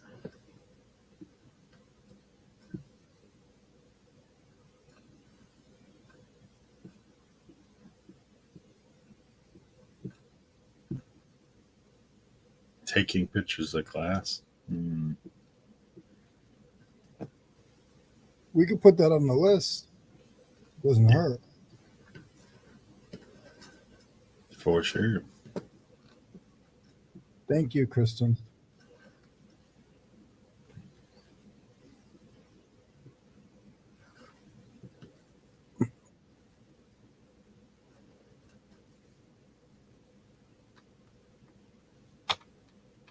Yeah, that's a good one. Is feedback really worth worrying about?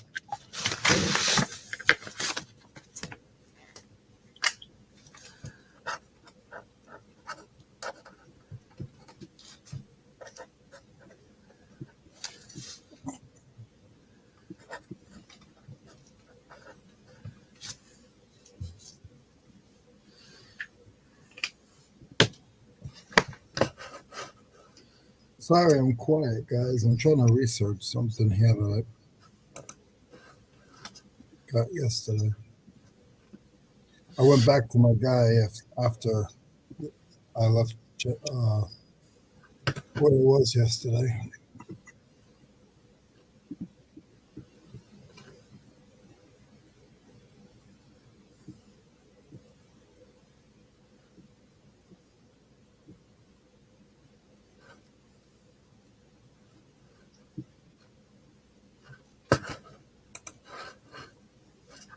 How to shop at estate sales.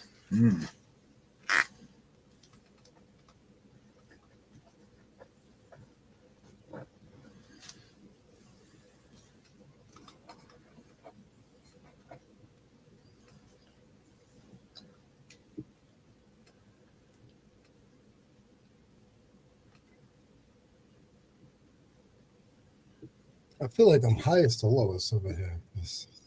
MMA style. I like it. I like it.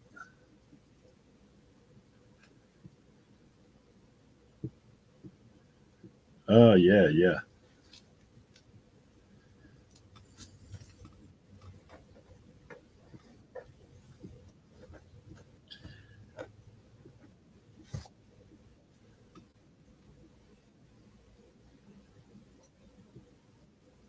Well, that sucks.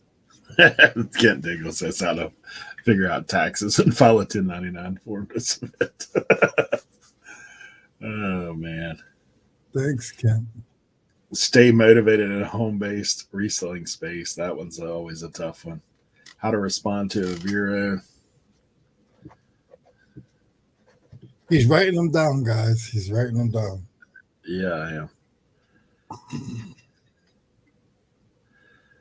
Going with roller derby skates and pads at this stage. So, yeah.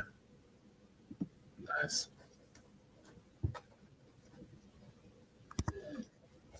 How to properly test electronics.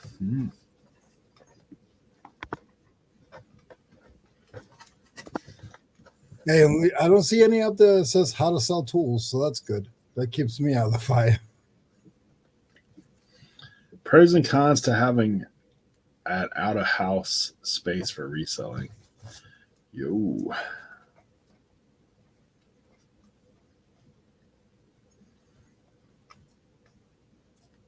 How to sell tools. No, don't do that.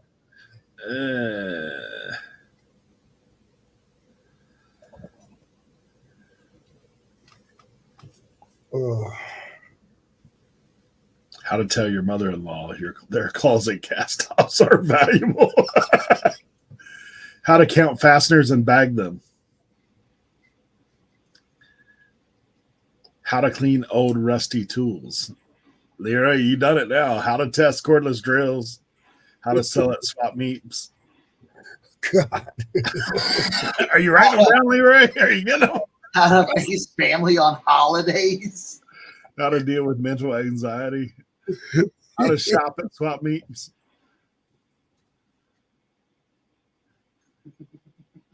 How about how to pack with extra cardboard?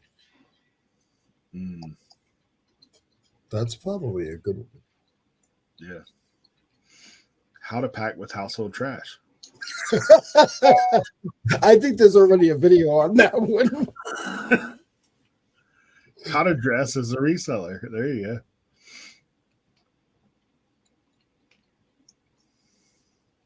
How to find Cernoc's honey hole. I like that one. Not too hard. How to buy Steelers hoodies. This is How to funny. get a bowl cut on a ball head.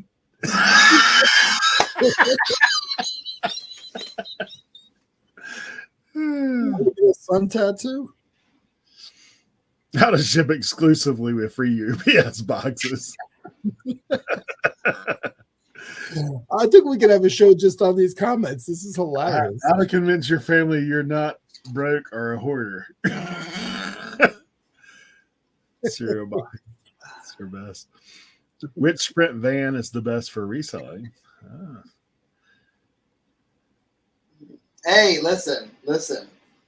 I've extended the offer many times over the years on this very live. Over the years, two other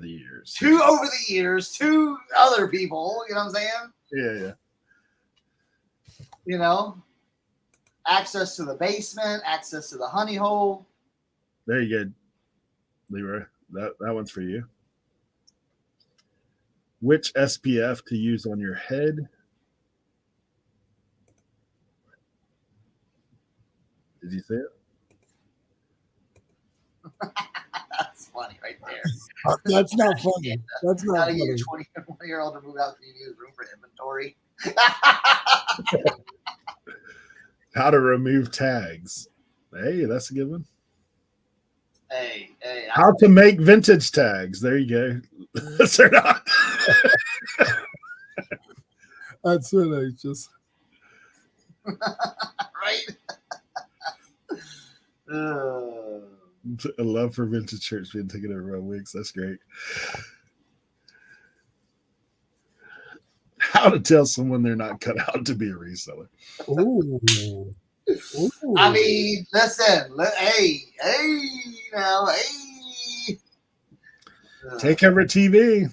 Thanks for coming by.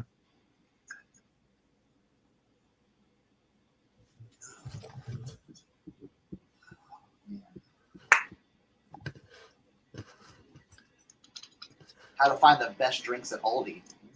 How to get help for free. We already know. Come on by. Direct hit. How to find dinosaurs. If you vary your hats, you could get some interesting tan lines on that head. Just saying. You could do a whole reel on it, Leroy. The problem is Leroy, like, honestly, dude, you're seeing a rarity right now. Leroy's wearing a shirt that has a logo on it that isn't Pittsburgh. Like, that's a rare thing. Like, literally. That is a rare thing. Who said this? Who said this?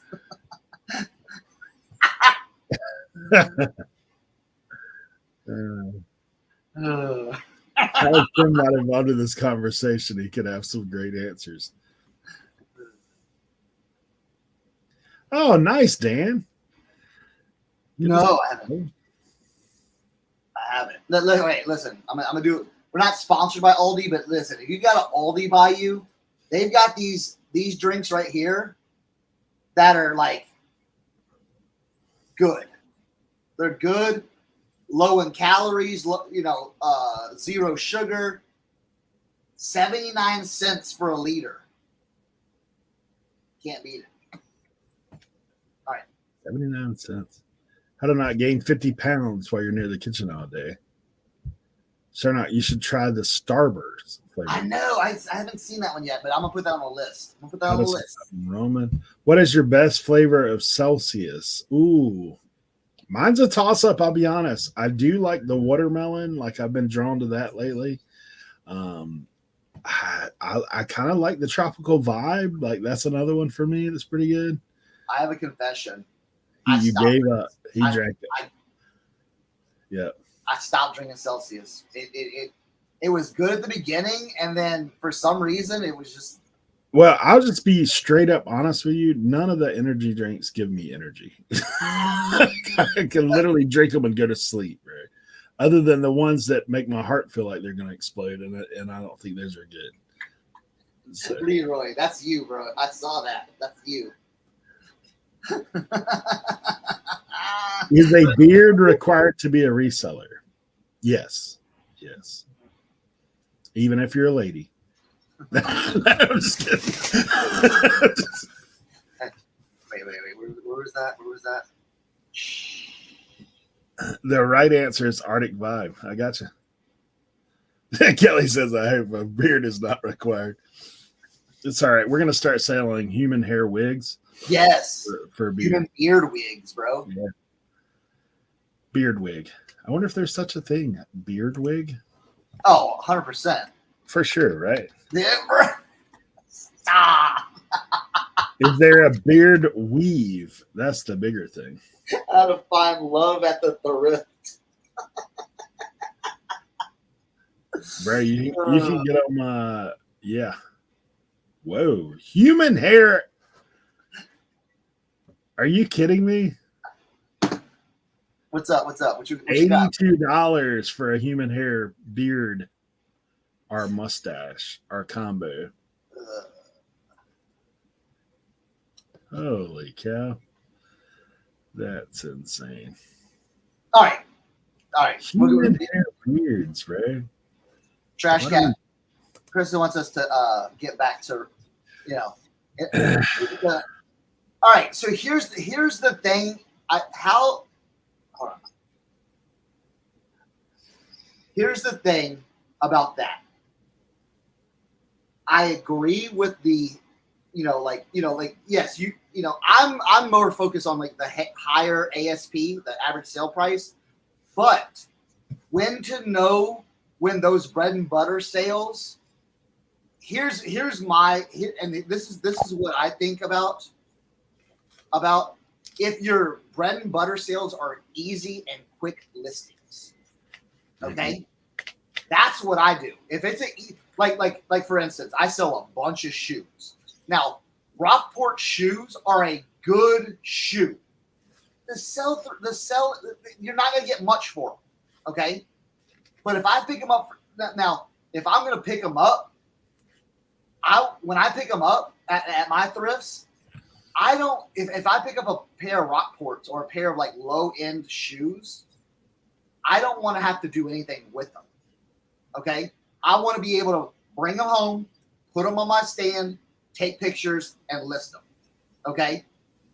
If I'm buying a pair of shoes for $5 and I've got to clean them and do all this stuff and yada yada, and I sell them for $25, to me, that's not worth my time. Yeah, Now, I'll double down on that a little bit too. Like if you have a limited amount of time, and you're the only one that's doing your listings, then it's harder to like if list a $200 item or list 10 $20 items. Like, and I'll tell you that it's not proven fact. Okay, it's not proven fact, but from my experience and through a lot of other people's experiences, the low end items get returned more often, get complained about more often, and get negative feedback more often than anything else. I find that in the way I do it. Yes, Leroy. Muted.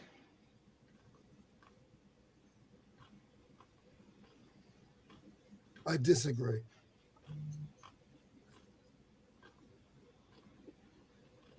What with what?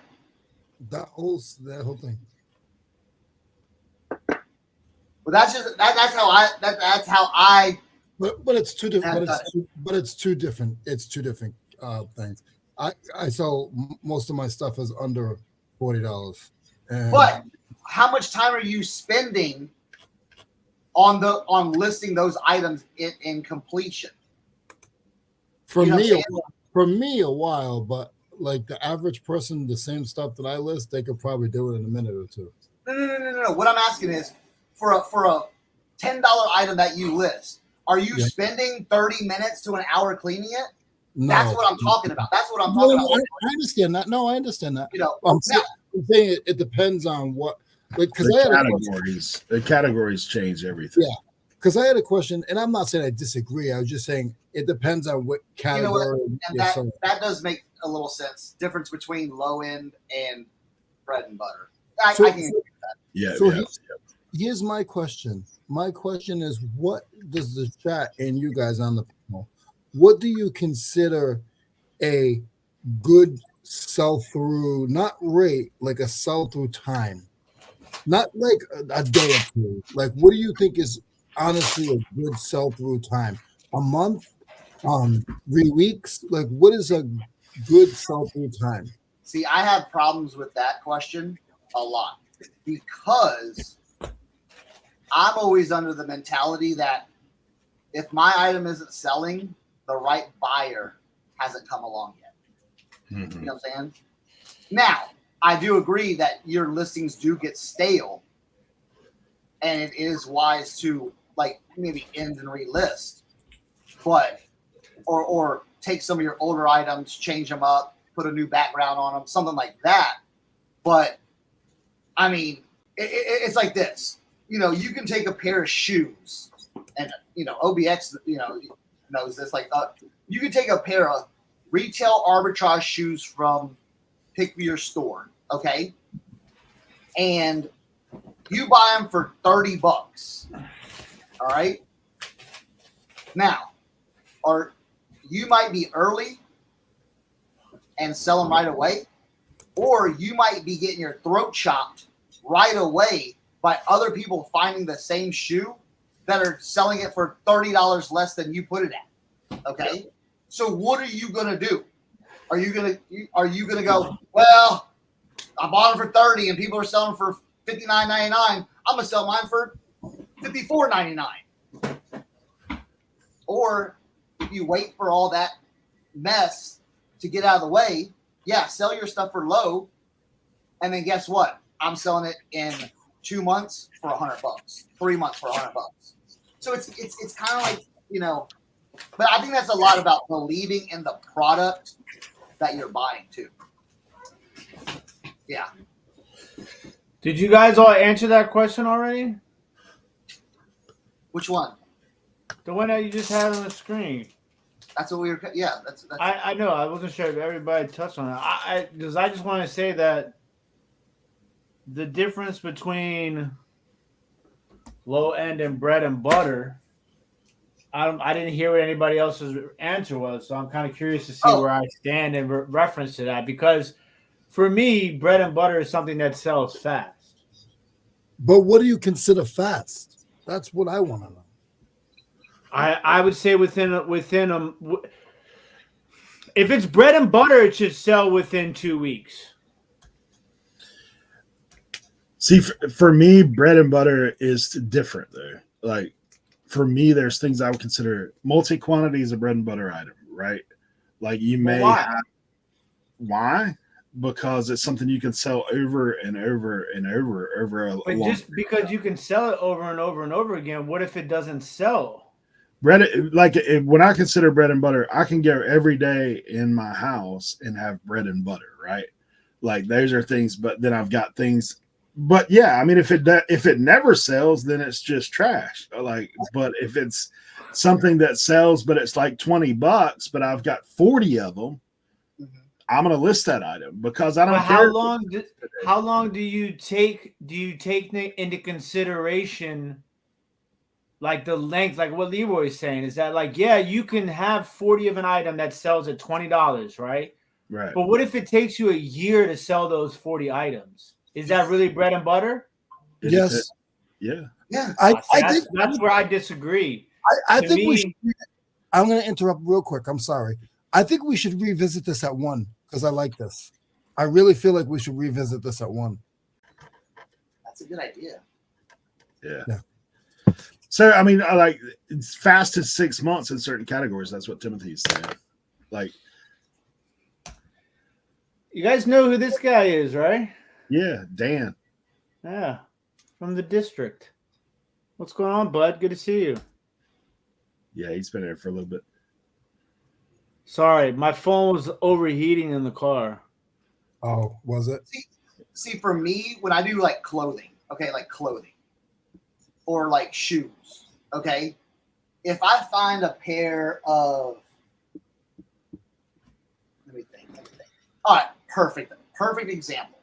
If I find a pair of LL Bean boots, okay, to me, that's bread and butter for me because I have a history of selling that specific item, okay? And when I go in there and I see those, I'm not even comping. I'm like, I know this. Boom, grab those, okay? And that's how, you know, yeah. But see, I think that here's the thought, but here's what that means though. Because here's the thing. Here's the thing. In certain markets, okay, yeah, you can be the lowest, but guess what? People are going to start going lower than you, and then it's going to be a race to the bottom. Mm-hmm. Okay, that's the thing. It's like you want to get to the bottom. Okay, make your $5 on those pair of shoes. Where you could have made, if you waited, you could have made $50 on those pair of shoes. But see, this is the thing too, is that like I think that you don't necessarily have to price yourself the lowest to make an item sell fast. No, I think that's where the disconnect is for a lot of people, right? Like that is, yeah. It's not always about who has the lowest dollar amount. How many times have Cernak and I, Eric, Leroy, all of us talked about the way you present your item is just as important, if not more important. Yes. Than the price. 100%. How many times have we taken an item that there's 20, 30, 40 of the same listings for cheaper and sold ours before those sold because of the way we present our item? And that's what I was talking about earlier. And that's right, Tim. This is what I do. This is what I do. Okay. If I'm even looking at comps, okay. If I'm even looking at comps, because when I look at comps, you know what I do nowadays? I go, my listing's better than that. Okay. And then I look at what is selling right now, and I'm like, your listing's trash. Your listing's trash. Your listing's trash. Your listing's trash. So why am I going to put my excellent listing, okay, I'm calling it excellent listing, at the same price as your trash listing? Yeah. Yeah. You see what I'm saying?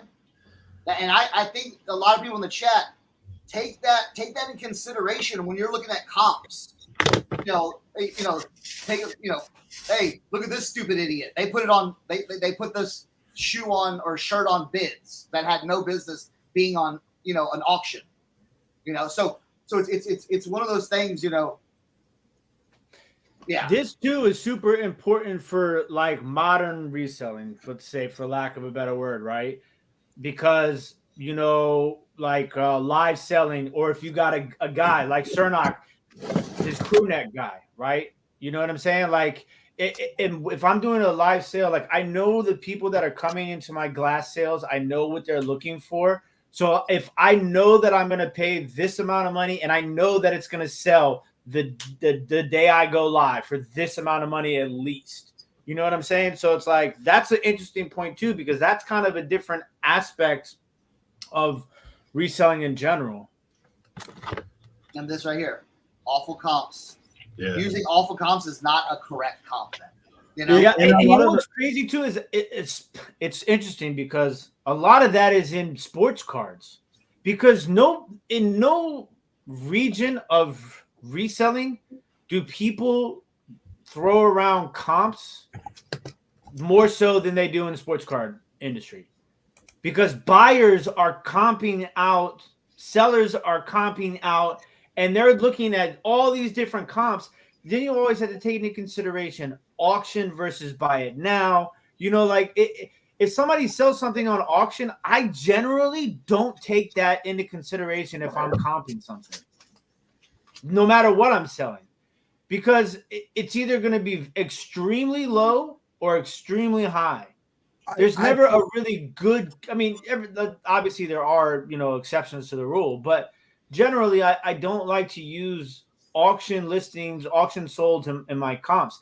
For me, I'm doing comps more so of I'm not like, I don't necessarily use a comp to price my stuff out. I use a comp more so as buying tool than a selling tool, because like for me it's like, yeah, I can see that. Like a lot of times, and I learned this from Cernock, a lot of times it's like I make my own comp.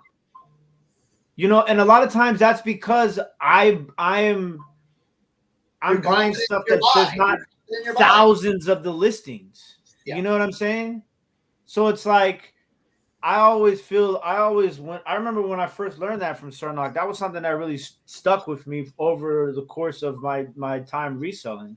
And here's another thing too. That a lot of people don't think about. Okay. Why do we have to sell our stuff for cutthroat prices? Yeah. Okay. Why? This shoe sold out on Nike for $175. There's only 5 listed. Why am I going to list it at $50? Because I bought it at 20. Okay. It clearly shows you that they were, wanted, and they sold out at $175. Now, I may not list it at $175. I may list it at $150. But that's the thing. It's like, why do I have to cut my throat on a polo shirt where people are going to the polo paying $185 for one shirt? But but why am I expected to sell it for $40? Hey, And this, I'll give you a little preview just because I am going to save a chunk of this for later, but Yeah. I'll give you a little preview. So, like for me, I actually have been going on and messing at Terapeak lately, like just looking at it to see what sell-through rates are, search volume, all that kind of stuff. So, certain categories, you get far less searches than there actually are listings. So, in those categories, your sell-through is not going to be top of the thing. It may be a item that will sell, but it ain't going to sell the first second you list it unless someone's looking for that specific. Mm-hmm. Like when you look at like women's dresses, the search volume this past month was 6,167. Active listings are 6,725. So if someone's searching for that item, like the search per listing is less than 1. The sell-through rate is 2.69%. So like those are items like if you're a dress seller, you have to have inventory to find that certain buyer that's going to buy that, if that's what your goal is. For us that are everything sellers, we can almost cherry pick around to a degree. But also we know, like for me, if I find low top Converse, I'm going to pick them up because they will sell. Do they sell for a ton of money? No, but they'll sell. Like every time you pick them up, you can get an easy 25-30 every time you pick them up. Mm-hmm. So if they're out there for $2, I'm going to pick them up because I know they'll sell. That's like I said, those LL Bean boots, bro. Yeah. I have sold probably 30 pairs of those in my lifetime. Okay, I know. Boom, grab it because that's instant money right there. Yeah. Yeah, I mean that's the thing. So like for me, when I think that I was trying to see, I think Salty actually had put it in the comment. Bread and butter for her doesn't necessarily mean, it just means they're not rare. The things that you find more often, like she says, in golf clothes, FootJoy is bread and butter, Rowback is a banger. So like if you see things like that, then you're like, okay, well I know this is not fancy. It's kind of like, along the lines of we deal in parts and Leroy and tools and that kind of stuff. There's nothing fancy about that stuff, but it will sell. Like I'm a living testament to that. Like I bought all those boat parts years ago. You know what I sell every week? Boat parts. And I bought them years ago and put the work. That's what Otz said that right there. You know what I'm saying? Yeah. The industrial parts, it's got to be the right thing. So it's like, you can't really say like, oh, well, I got to sell this in 2 months or. And it depends on your model, man. I mean, if your model is I'm going to turn it every 2 weeks, dude, A, you're not going to find that stuff all the time. And B, you're going to have to, like we said, sell it cheap to get rid of it. Like, okay, I want to get rid of it in 2 weeks. If that's your model, that's fine.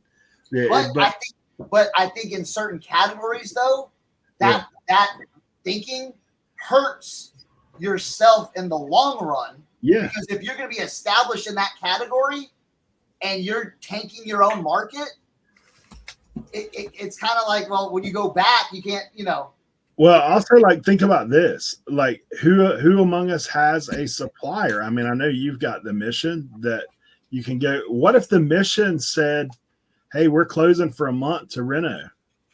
And like for you, it wouldn't hurt you, right? No. But if you were selling everything out in 2 weeks, now what you gonna do? And that's and listen, I always say then for me, I always say a death pile is okay. Now, what I have is not a death pile. Okay, I have a culmination of just a bunch of stuff. You know what I'm saying? Borderline hoarding. But what I'm saying is, you saw it during the pandemic. A lot of resellers were caught in a pinch because of what you just said. Things closed down, and it was like, no, what do I do? So I also think about, like, you can think about this too. Would you rather be a specialty store that like just sells, like, I mean, I don't know where you guys live, but you look at those high-end, okay, like prime example, go to the airport, right? You're at the airport. Like I've been to the airport in Dubai. Okay. Oh, So I can tell you there's certain shops in that airport you don't see anybody in. Like they have 5 employees, nobody's in there walking around. The one person that walks in once a day to buy something at that thing. Okay, so if you're counting on, hey, I've got this one home run item, I'm trying to push that. Or hey, walk into Walmart. I've never been in Walmart when there's one person. Like I've never been in there. So like if you have, like for me, the way I think about it, if I have an eBay store, there's things that are going to sell at the cash register that are grab and go, that are every day. Everybody wants a Snickers. They're going to buy a Snickers, right? There's things that I have that are higher end. They're like, not everybody's coming in to get the latest plasma television because now they don't make them anymore. Like LED or something, not everybody's walking in to buy a Switch, every person coming to the customer. So, but if you think about if you're looking at your sales as a whole, like, yeah, would I want to sell, $101 items? No. But if I sell a 20, a 30, a 40, a 50, and now I sell one item that's $200-300, now I'm having a day. But not every day am I going to sell a $200-300. I might have to sell to get there. So bread and butter for me, you think about those kind of things. Like, should we get something that, just like prime example for me, I've got those little sports clips, right? I've still got some of those things. Mm-hmm. Dude, I probably bought 100 of those for $20. So I list them. Do I care that they all sold yet? No, because they'll sell. They're not going anywhere. They're just going to become more valuable. They're okay. Like I just keep my price at where I got my price and let her eat. And that's how, like, those Northrop Grumman hats I have. I bought 125 and then found another 30. So I had 150 of those hats. I'm selling for, like 20, anywhere from 15 to $20. So say a $15 average. You know what I'm saying? After everything. Dude, I've listed that 2 years ago and I'm still selling them. I'm down to like 7 left. But again, I didn't have to think about that listing. That was pop that listing up. And here's the thing, a lot of people don't realize, if you have a multi-quantity listing, the more you sell out of that, you go up in the ranks. Boom, boom, boom, boom, boom. And it gives that buyer confidence. It gives that buyer confidence when they see Northrop Grumman hat, 120 sold. They're like, oh man, I got to get that, So yeah, that's another way of taking a look at it as well. Hey, I got a completely different topic I want to talk to you guys about just briefly. So last week, right, I sold a combo unit, right? And so I go in the shed and I've got all my combo units stacked in one place, right? One section of the shed. So I'm in there and I pull that unit out. Well, I have them like 2 deep. So I pulled the first stack to where I could get to the second stack. And I'm looking at it, I was like, dude, I've got 3 Magnavox combo players sitting back there. And I'm looking at it, I was like, man, these things should sell, right? Like they should be gone. Like those particular model numbers I've sold repeatedly. They're not listed. They're dropped off the listing. All the Magnavox is gone. I was like, what happened? I don't know. So I listed them, sold all 3 of them in 2 days, dude. I'll tell you, if you do, I've told this to the people, if your listing drops off, or like your listing from a while ago has dropped off, I think it was because they updated a lot of the required item specifics. I think a lot of people didn't put those in and got that all that washed. It happened with video games, movies, a lot of that stuff. Yeah, those things sold instantly. Hey, Salty Lady, I'll just do a little plug for you for golf stuff. I have with Kevin a golf district that we are promoting right now. So if you'd like to cross list those over in Mulligan's Golf Shop, feel free to come check us out.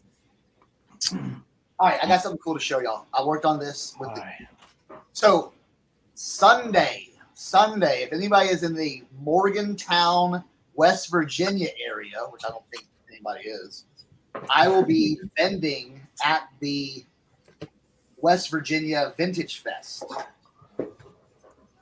But I made the lady that that is doing it. They have a store, so they have a vintage shop down in Morgantown where West Virginia University is, and I've met her a bunch of times, and she talked to me about maybe doing some, and this is all paid and everything like that, but doing some bags, like tote bags for her. So let me show you what I designed and what I did.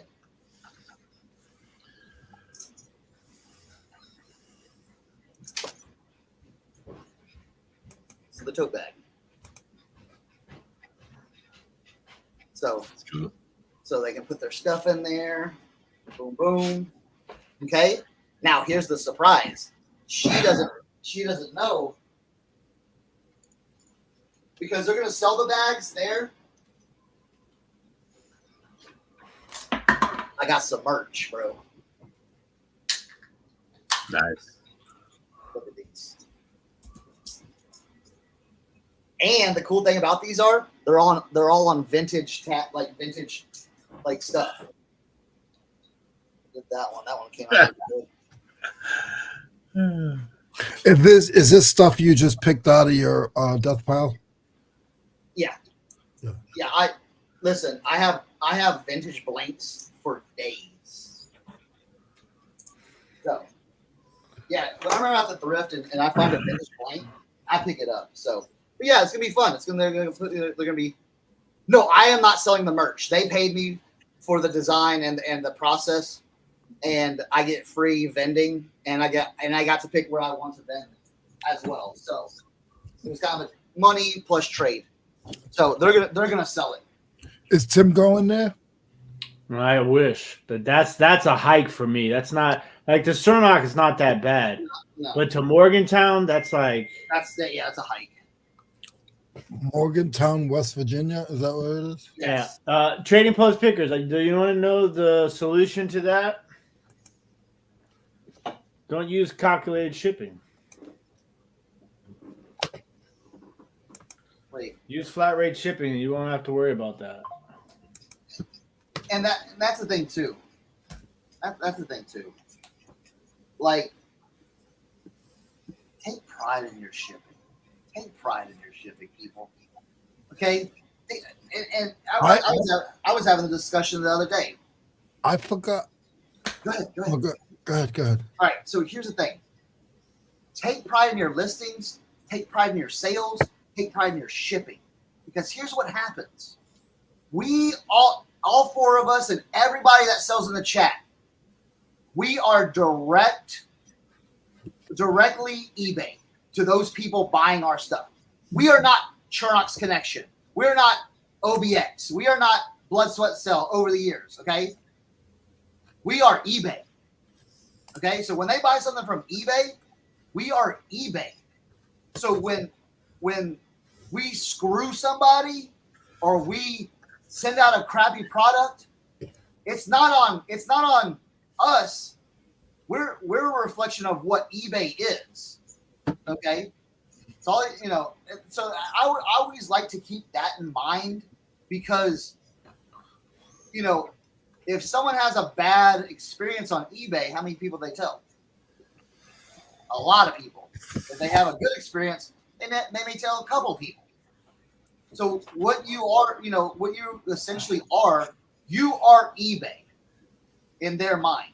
So just remember that when going through certain processes, going through customer service, feedback, returns, all those things, like I said at the very, very beginning, we are eBay.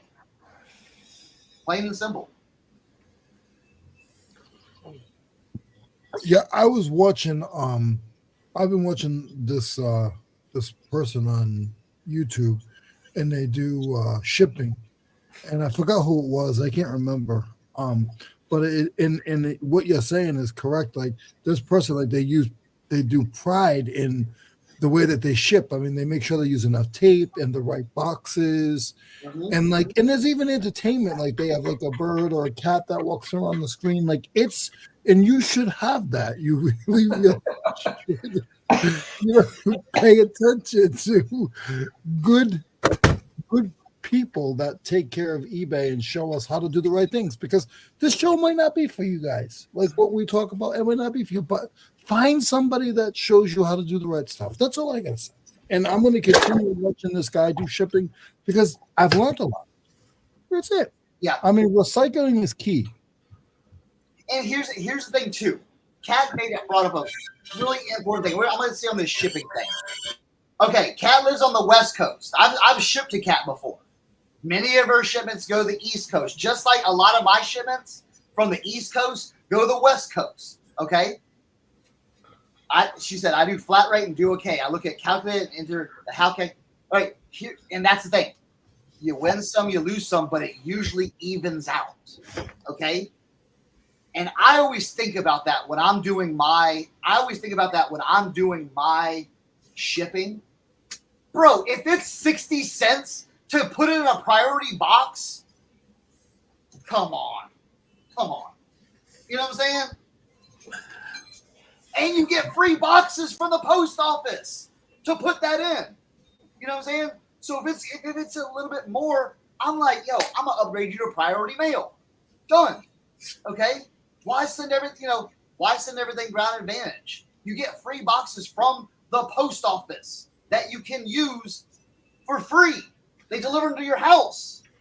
You know, so those are the things that, and yeah, the flat rate, if you're doing the good volume, it's going to even out. Just like, you know, I think a lot of people, I think what a lot of people do, and this is why they, you know, you hear the sky is falling is a different reason, but you hear about, you know, oh man, I'm having a terrible day on eBay. Okay, cool, whatever. Did you have a terrible week? Did you have a terrible month? Okay, those are all the things that you know we need to look at, especially with like the shipping. Yeah, I charged, you know, $9.99 shipping for a pair of shoes. Well, guess what? They got sent for $7. Now I'm not refunding them because then I got to send something to the West Coast that's going to be $13. So in the end, it all kind of evens out. I think what a lot of people do too is just like they boil it down to the tiniest bit, and they go, aha, look, I found it. No, it ain't nothing. That's nothing. You gotta take a look at the whole picture. Hey, I just did a little PR work because I made a mistake in a listing. Yeah. So here's a little PR work for you. Pay close attention when you're listing instead of get distracted chatting, because I just listed this thing for $6 and it sold immediately to someone who's bought from me before. So I said, you know what, bro? Like, I'm going to honor my deal and send you this $6, $60 item. Here's your bread and butter of the day. $6 plus shipping there. So I'll be honest, I bought this and a load of tools. So there you go. But what I'm saying is, it's like I want people to look at, you know, their business as a business. That's how it should be looked at. And I think when you drill down so far, you can get the negative answers you may be looking for without looking in other places for the correct answer. That's kind of a little cliche, though. I don't know. Yeah, Jake, I need to get out of this hoodie, bro. It's getting hot in here.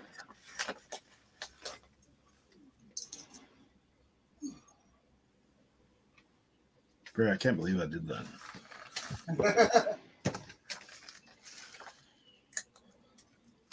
If that guy were a repeat buyer, I would be tempted to. Yeah. Oh, I'll tell you what. If anybody's looking for transfers, like this is a heat press transfer. Ninja transfers. I used some other ones in the past. and this is the first time using Ninja transfers. Quality product. Listen, and I did 200 bags. Do you know how many I messed up? None. 0. I was blown away. I messed up 0 bags. So first, not sponsored, but if anybody has to do any kind of, heat press stuff, I throw that out as a great recommendation. And the prices are half the bags, plus my kids have that. Half the bags was done by my teenage son. He did 100 bags and I did 100 bags. And we didn't mess up on one. That's how quality the product was. So Ninja transfers, I'll put it down the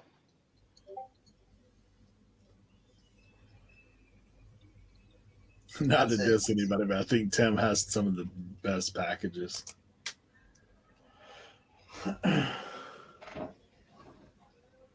That's from Cat. I appreciate that. Yeah, like Cernox said, like I take a lot of pride in that too, because for me, that's one of the things that separates me from. It's okay. You want to come say hi to everybody? Josie's working from home today. Hi, everyone. Hey. Hi. What's going on? Oh. Tim, did you share? Did you get your package? No, I didn't show her yet. Show me what? My overalls. Your overalls? Yeah. Like you're keeping them for yourself. Well, I have to wear them for a promo. Let me see them. They're in the box downstairs. I didn't open it. They're big. I don't even know if they're gonna fit me, but hey, the good thing about overalls, they all fit, bro. They all fit. I don't know about that. Yeah, like you got shoulder straps. They're not gonna fall down. Like they're not gonna fall down. Oh gosh. And they got belt loops, so like worst comes to worst, you can cinch them up a little bit. I'll help. I can sew. Yeah, when I ran my show the other night, Josie, so these guys that have watched, actually, it was Keith Vintage Sports Flips who gifted them to Tim. Because I put them out and I say, hey, if you guys have seen this, I said you can either buy it to keep it or gift it to Tim. And so he's like, oh, it's definitely going to Tim. So that and a Bass Pro Shop hat. Like no, don't gift it to Tim. He can't afford to bring anything else into it's the house. here. Oh man, God! Hey, he's got one little slot in the closet for him. He's just getting prepared. Bye, guys. For that farmland. Yeah, look, no plumber crack. See, there you go. Yeah, no plumber crack. You ain't got to worry about your pants falling down. Like you strap them up. You can also, like, if you need a little extra height, you cross them in the back. Mm-hmm. Yeah. It's gonna be so much fun. Said what happened to all the jeans, Tim?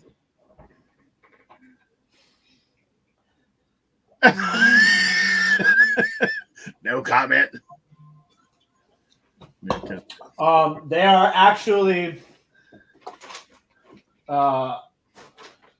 sitting right here, organized by the bundles that they are going to be listed in. There you go. So, but I was away all weekend. Amazing packer too.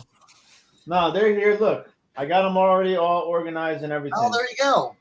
Yeah. So I did make sure to take the time to do that part of it. So all I gotta do is just take the pictures and then put the listing up. But I had a crazy weekend. And then yesterday. No, listen, because I can't I need them off of my floor. Like SpongeBob. I need that space. Well, I just later. I had so much this weekend. And I did a lot of yesterday I spent all day packing, which always messes me up because when I have to pack all day on Mondays, that means I gotta go to the post office on Tuesday, which means my day is like already my listing day has changed. So Yeah. I was trying to tell you guys earlier, but for some reason my mic was muted in the car when Eric was talking about the death pile stuff. So I've been going through my death pile. For those of you that were at my who were at did the live sale on One Stop Shop, like all day I was just going through stuff and showing it to you guys. I've sold so many items from that people didn't buy during the live sale, or like I put aside as I was going through them. And when we were in the car, Josie calls me, right? And she's like, because she thought I left my phone here. She's like, I just heard a cha-ching. And I was like, oh, it came from my computer. Because I sold this metal. I found like this metal in a box, a tote full of random jewelry. It sold for $45. It had just been sitting there. I sold a knife for like, I think it was the knife sold for like $35. I sold 2 watches for like $125. I sold a compact mirror, tortoiseshell compact mirror that sold for $25. I mean, all types of just random stuff. So I've been trying to go through stuff and like burn and turn, get it out the door, like donate it. I've been putting together boxes for Cernok to bring to Cernok's house. So, yeah. So, yeah. We're overtime, guys. We're going to do a swap, Cernok. A swap? Yeah. Nice. I'll take stuff you need me to take off your hands. I'll bring you some goodies for the personal collection, and then I'll give you some boxes to bring to the auction. Sounds good. All right, guys. Well, hey, we appreciate all you guys for being here. Be on the lookout because we will be doing later in the show some of the topics you guys are talking about. So look for that on Friday. We'll probably do a little bit more of a deep dive into some of the topics we talked about today. Mm-hmm. So. Tim, Kat has a last question. Yeah, I was just typing out to her. Post some pictures in the in One Stop Shop, and I'll see if I can find it for you. Pricing.